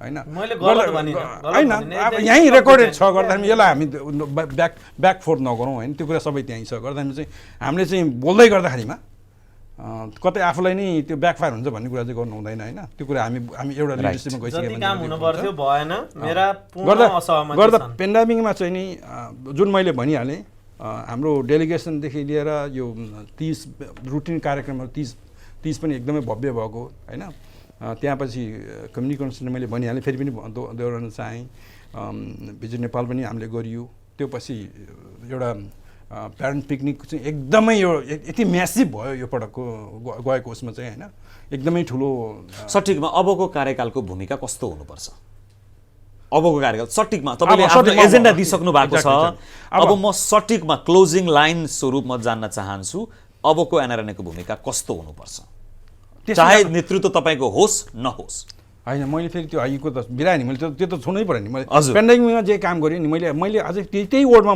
ब्याक हुँदैछु कि यो एउटा चाहिँ सानो प्याकेज लगेर यो भन्ने खालको जुन चिप तरिकाले कुरा गर्नुभयो उहाँलाई म एउटा के भन्न चाहन्छु भनेदेखि त्यो समय सजिलो थिएन त्यो मेसेज म दिन चाहन्छु इभन हाम्रो पटक पटक धेरै मिटिङ बस्यो कसरी जाने भन्ने कुरा मान्छेलाई चाहिँ एकदमै अन्यलमा थियो कसरी जाने तपाईँको कोभिड आउने कोभिड पोजिटिभ छ मान्छे सेल्फ आइसोलेसनमा छ हामीले चाहिँ उनीहरूलाई राहत पुर्याउनु पर्ने छ कसरी जाने त्यो दुश्मन त अब कोरोना त अब भनौँ न अभियस देखिने त उचित त होइन गर्दा कोभिड पोजिटिभ भएकै त्यो घरमै गएर चाहिँ दिँदै गर्दाखेरिमा चाहिँ त्यो जो व्यक्तित्वहरू गए जसले साथ दिए उहाँलाई त्यो फिलिङलाई त्यति सजिलोसँग बोल्दिन चाहिँ मलाई चाहिँ अलिक दुःख पनि लाग्यो एउटा कुराले गर्दाखेरिमा इट वाज नट इजी एउटा लाइफलाई रिस्कमा राखेर चाहिँ हाम्रो पनि फ्यामिली छ नि उहाँले पनि हामीलाई नभने होइन नि त तर हामी सबै लागि परेर आफ्नो मान्छेलाई परेको बेलामा गर्नुपर्छ सेल्फ आइसोलेसन छ बाहिर जान सक्दैन रासन छैन भोकै मर्ने यस्तो अवस्थामा हामीले काम गरेको यसलाई चाहिँ म चाहिँ के भन्न चाहन्छु भने सबैले एप्रिसिएट गर्नुपर्छ त्यो पछि यो पेन्डेमिकको समयमा अन्य गतिविधिमा मेरो मूल्याङ्कन नरह तापनि पेन्डेमिकको समयमा गैर आवासीय नेपाली सङ्घ अस्ट्रेलिया तपाईँको नेतृत्व समूहले गरेका गतिविधि हामी खुलेर फेरि पनि प्रशंसा गर्न चाहन्छौँ र अबको क्लोजिङ लाइन स्वरूप दुईवटा प्रश्न तपाईँ दुवैजनाको लागि पहिलो गैर आवासीय नेपाली सङ्घ अस्ट्रेलिया 83 देश विश्वभरिको सबैभन्दा ठुलो एनसीसी तर अझै पनि अफिस झोलामै छ अबको कार्यकालमा यसको अफिस हुन्छ कि हुँदैन र किन र साथसाथै अबको कार्य समितिको अबको एनआरएनको भूमिका कस्तो हुनुपर्छ? म देवबहादुर गुरुङबाटै सुरु गरेँ। अब यस्तो छ, यो अफिसको विषयमा अब यस्तो के अरे हाम्रो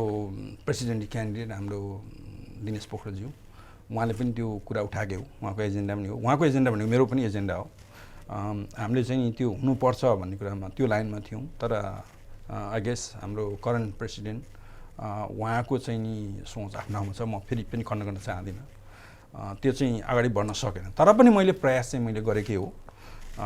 तर प्रयास गर्दै गर्दा पनि कस्तो भयो भनेदेखि तपाईँको मैले चाहिँ नि डिला भाइले भने जस्तो पैसा दिएर अफिस राख्ने त्यो लाइनमा चाहिँ म होइन, छैन पनि।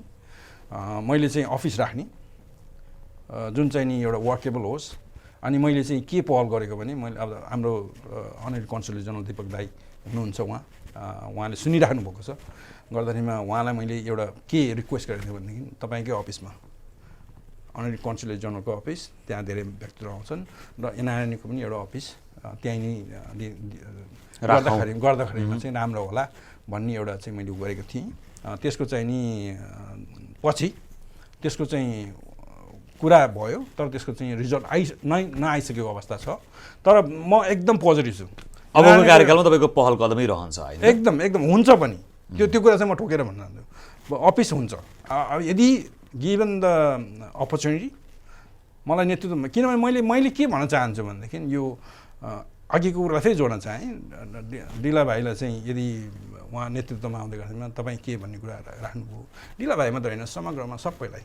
अहिले जनमासको कुरा के छ भनेदेखि एनआरएनए चाहिँ राम्रोसँग अगाडि बढोस्, यसमा धेरै पोलिटिसाइज नहोस् भन्ने उहाँहरूको माग छ, उहाँहरूको चाहना छ। म त उहाँहरूको मनमा म डुब्न चाहन्छु क्या। उहाँहरूको त्यो चाहना छ भन्दै गरेमा चाहिँ मैले चाहिँ डिला खरेल भाइ होइन, यहाँ त जोसुकै किन नहोस् एबिसिडी, मैले अघि पनि भन्दै त्यो कुरामा छुन चाहेँ।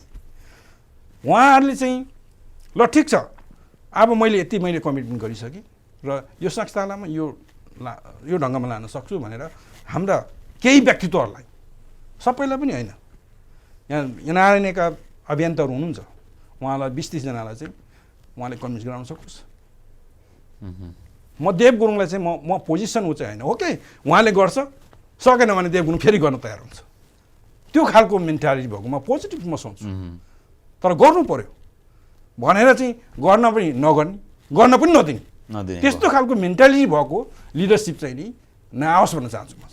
यो सँगसँगै त्यही प्रश्न हामी क्लोजिङ रिमार्क्समा छौँ। गैर आवासीय नेपाली सङ्घ अस्ट्रेलियाको अफिस तपाईँ प्रेसिडेन्ट भयो भने बन्छ कि बन्दैन, हुन्छ कि हुँदैन र कसरी? साथसाथै अबको एनआरएनए जसको नेतृत्वमा आए पनि यसको भूमिका कस्तो हुनुपर्छ? धेरै धेरै धन्यवाद। म मदनजीलाई केही समय लिन चाहन्छु। हस्, धेरै लामो कुरा भयो, केही कुराहरू मैले एड्रेस गर्नै पर्ने मैले देखेँ। के छ भने गैर आवासीय नेपाली सङ्घको एउटा आफ्नै ट्रान्सफर्मेसन चाहिँ भइसकेको छ अघि। अहिलेको कार्यकालमा मैले फेरि पनि भनिहालेँ, उहाँको इन्भल्भमेन्ट टाइम वाइज अरू सेवा वाइज परोपकारी भावना वाइज यो पेन्डेमिक भइसकेपछि यो कोभिड-19 को रेजोल्युसन्सको लागि जति सम्पूर्ण मानवहरूलाई सहयोग गर्न भनेर हामी पनि बाहिरबाट त्यत्तिकै लाग्यौँ। पदमा नहुँदा पनि पदमा हुनुपर्छ भन्ने छैन।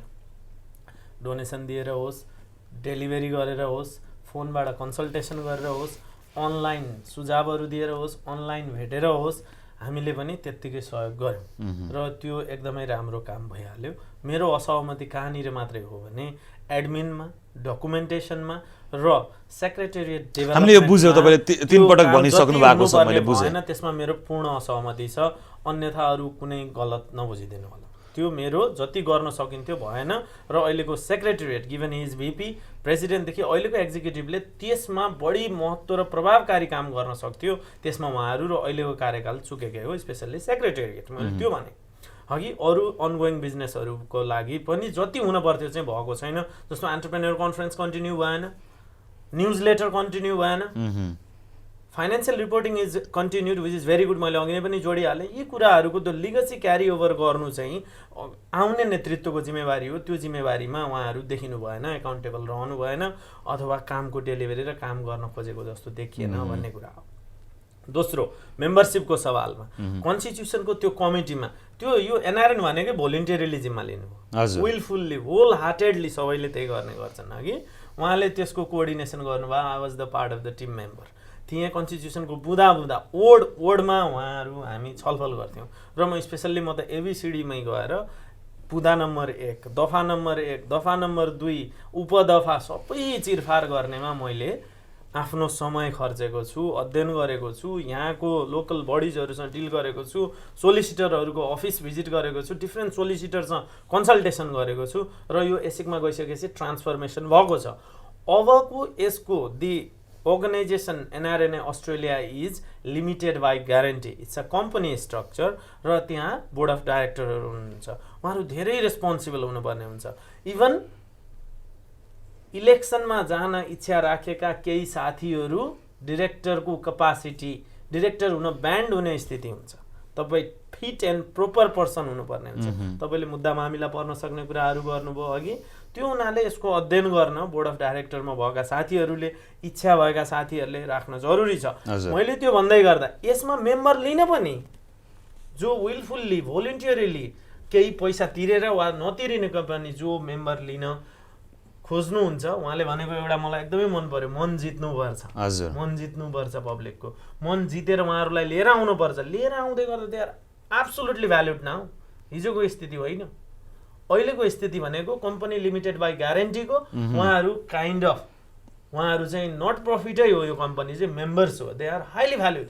हिजोको भन्दा भ्याल्युड मेम्बर हो लिगल्ली, हजुर लिगल क्यापासिटीमा मात्रै भयो। Where are your current leadership that what we are delivering to member? मेम्बरले बेनिफिट के पाउने त? $25 तिरेपछि अथवा सर्टेन फी तिरेर मेम्बर भइसकेपछि मन जित्ने कुरा गर्नुभयो। त्यो मन जित्ने भित्र चाहिँ उनीहरूलाई डेलिभरी के दिने, एट द इन्ड रिजल्ट के पाउँछन् उनीहरूले। तपाईँ एनआरएन अस्ट्रेलियाको मेम्बर भएपछि पाउने फाइदा, सेवा, सुविधा र त्यसको भ्यालु प्रपोजिसन के हो, त्यसमा जिरो अहिलेको कार्य समिति कुनै पनि काम गर्न सकेन। अघिल्लो पटकै हामीले के भनेका थियौँ, मलाई लाग्छ म उहाँसँगै त्यो एजेन्डामा काम गरिरहेको थिएँ। हाम्रो एडलेडको भाइस प्रेसिडेन्ट हुनुहुन्थ्यो अशोक केसी भन्ने, त्यसमा हामीले प्रपोजलै बनाएर दिएर मेम्बरसिप बेनिफिट प्याकेजेस बनाएका थियौँ होइन। त्यो गरेर लिएर आउनुपर्ने छ र मेम्बरको मन जितेर मेम्बरलाई भ्यालु दिन सक्नुपर्ने छ। Benefit number 1 this, benefit number 2 this, benefit number 3 this.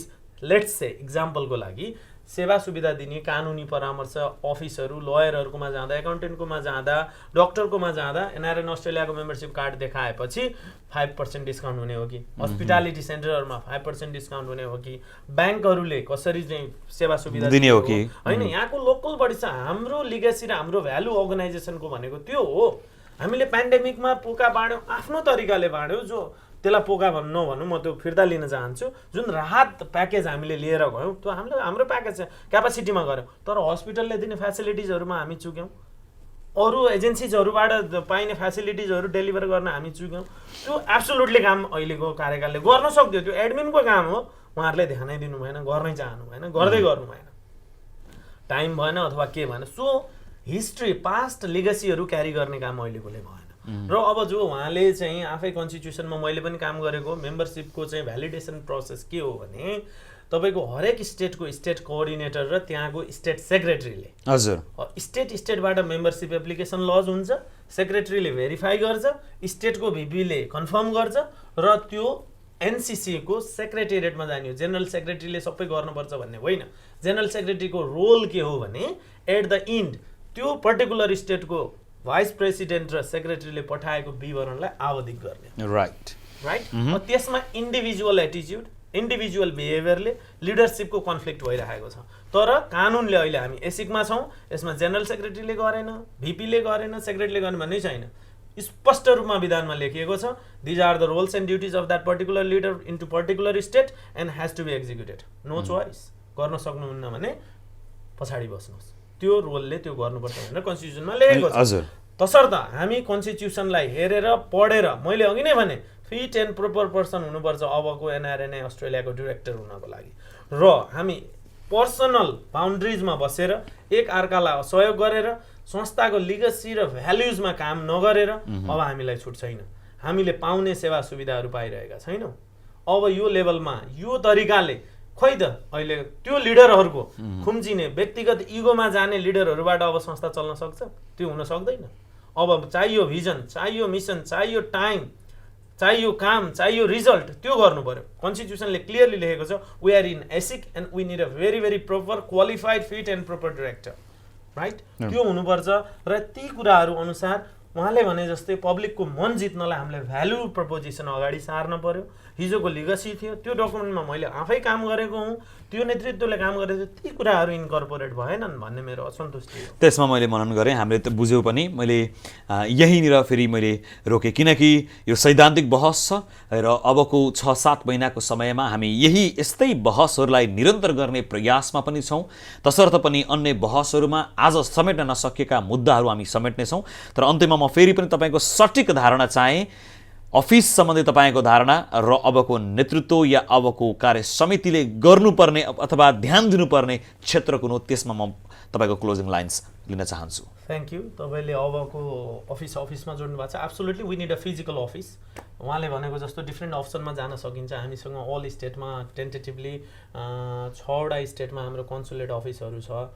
Nepal गभर्मेन्टको यो फरेन मिनिस्ट्रीमा दर्ता भएको एनआरएन आइसिसी हो, त्यसकै अर्को हामी इन्स्टिच्युट हौँ। अघि अस्ट्रेलियामा यहाँको नियमअनुसार हुन्छ भने अरू देशमा त्यही अनुसार दर्तावाला नेपाल सरकारसँग मिलेर काम गर्ने परराष्ट्र मन्त्रालयकै एउटा चाहिँ अभिन्न अङ्ग एनआरएनए हो।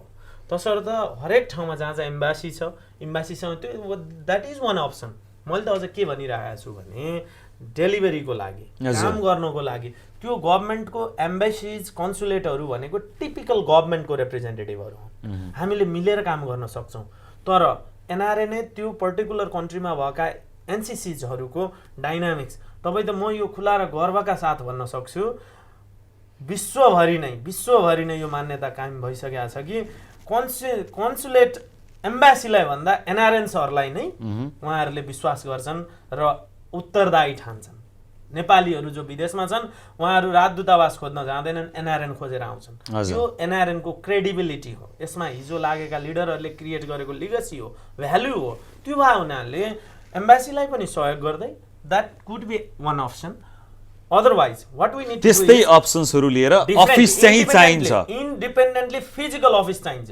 फिजिकल अफिस चाहिन्छ। एनआरएनए अस्ट्रेलियाको हकमा कम्तीमा न्यू साउथ वेल्समा फिजिकल अफिस चाहिन्छ र हाम्रो त्यो इलेक्टेड बोर्ड अफ डाइरेक्टर छुट्टै हुन्छ। र यदि म इलेक्टेड भएँ भने my team will appoint a full time CEO, paid CEO in paid office and I have plan for that.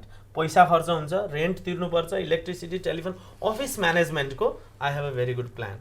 कुनै पनि मेम्बरको 1 रुपैयाँ त्यहाँ आउट अफ पकेट जाँदैन, बोर्ड अफ डाइरेक्टरले नै हाल्नु पर्दैन। There is a proposition. त्यहाँ बसेपछि हामीले त्यो अफिस र सिइओको स्यालेरी कसरी दिने भन्ने एजेन्डा, त्यसको मसँग प्रपोजल प्लानै छ। र त्यो सिइओ भइसकेपछि he will coordinate in all states, त्यो डकुमेन्टेसनको काम गर्छ, लिडरहरूको कुरा सुन्छ, he will organise the secretariat role and help all the board of director. त्यो भइसकेपछि देश विदेशबाट आउने पाहुनाहरू, नेपालीहरू, यहाँको हामी मल्टिकल्चरल कम्युनिटीमा बस्छौँ। मल्टिकल्चरल हाम्रो इन्टिग्रेसन हुन सकेको छैन। इन्डियन कम्युनिटी, बङ्गाली कम्युनिटी, तपाईँको यहाँको इटालियन कम्युनिटी। मैले बुझेँ, अफिसको अवधारणा तपाईँको बुझेको छु। त्यसमा म डिटेल्समा पछिमा जान्छु। हुनैपर्छ, हुन्छ। र I have a clear vision for. 2वटा वाक्यमा अबको नेतृत्वको भूमिका। अबको नेतृत्वको भूमिका एकदमै इम्पोर्टेन्ट छ। त्यो अब नेतृत्व लिन आउने बोर्ड अफ डिरेक्टर्सहरू मैले अघि नै भनिहालेँ, differently qualified and fit and proper हुनुपर्छ। र अबको एनसिसी भनेको ग्राउन्ड लेभलमा गिभन त्यो कामहरू गर्नुपर्छ। हामीले स्टुडेन्टको सवालमा मात्रै टाइम खर्च गरेर, नाचगानमा मात्रै टाइम खर्च गरेर, कला संस्कृतिमा मात्रै टाइम खर्च गरेर हुनेवाला छैन। अब we have to go with that essence. अब यो समयको माग हो। एनआरएनए सुरु भएकै 20 वर्ष भइसक्यो अस्ट्रेलियामा। 2005 भएको 3 मा ग्लोबल्ली स्टार्ट भयो 2003 मा। 15-20 वर्षको टाइम स्प्यानमा we don't have access to the local government and the national government. हामी कहाँ छौँ? 20 वर्षको लिडरसिपको टाइम खै? नेपालीहरू अस्ट्रेलियामा यहाँको इकोनोमीको स्ट्रङ कन्ट्रिब्युटर हुन्, हाई ट्याक्स पेयर हुन्। Where are the values that we can incorporate? त्यो रिलेट गरिदिने लेभलमा एनआरएनए अस्ट्रेलिया हुनुपर्छ। र अब हामी त्यो लेभलमा लिएर जान्छौँ। र हाम्रो होल आइडियाजहरू, हाम्रो होल प्रिन्सिपल हामी त्यो लेभलमा सुन्दा हाई लेभल सुनिएला तर हामीसँग क्यापासिटी छ, हामीसँग हजुर। पुरै आइडियाजहरू छन्, हामीले बुझ्यौँ। गर्नै पर्छ कन्ट्री टु र अन्य नेतृत्वले पनि त्यो भूमिका निर्वाह गर्नुपर्छ भन्ने तपाईँको धारणा हो? गर्नुपर्छ। त्यो भन्दा कमजोर नेतृत्व आयो भने मलाई लाग्छ यो 2 वर्ष इलेक्टेड भएर 2 वर्षसम्म बस्न सक्ने, अब कोही निर्वाचित भएर आएर काम गरेन भने इमिडिएटली राइट टु रिजेक्ट भन्ने पनि अबको कन्स्टिट्युसनमा लिएर आउनुपर्छ र he will be pull out. हवस् त, तपाईँ दुवैजनाको आजको यो समय विचार उपस्थितिका लागि धेरै धेरै धन्यवाद। धन्यवाद, थ्याङ्क नमस्ते। You so much. अरू केही कुरा राख्न पाइन्छ? हस्, हुन्छ, भन्नुहोस् अन्तिममा। होइन, म अन्तिममा म सठिकमा सुने हजुर। के भन्न चाहन्छु भनेदेखि धेरै कुराहरू भयो। Thank you opportunity Lowry TV अनि प्लस डिला भाइ, मेरो भाइ पनि हो, मेरो उहाँ चाहिँ अपोनेन्ट पनि हो, टाइम टु टाइम उहाँ आउनुहुन्छ, विच इज मलाई खुसी लाग्छ। भाइहरूले एउटा इन्ट्रेस्ट राख्नुमा मलाई एकदमै गर्व पनि लाग्छ।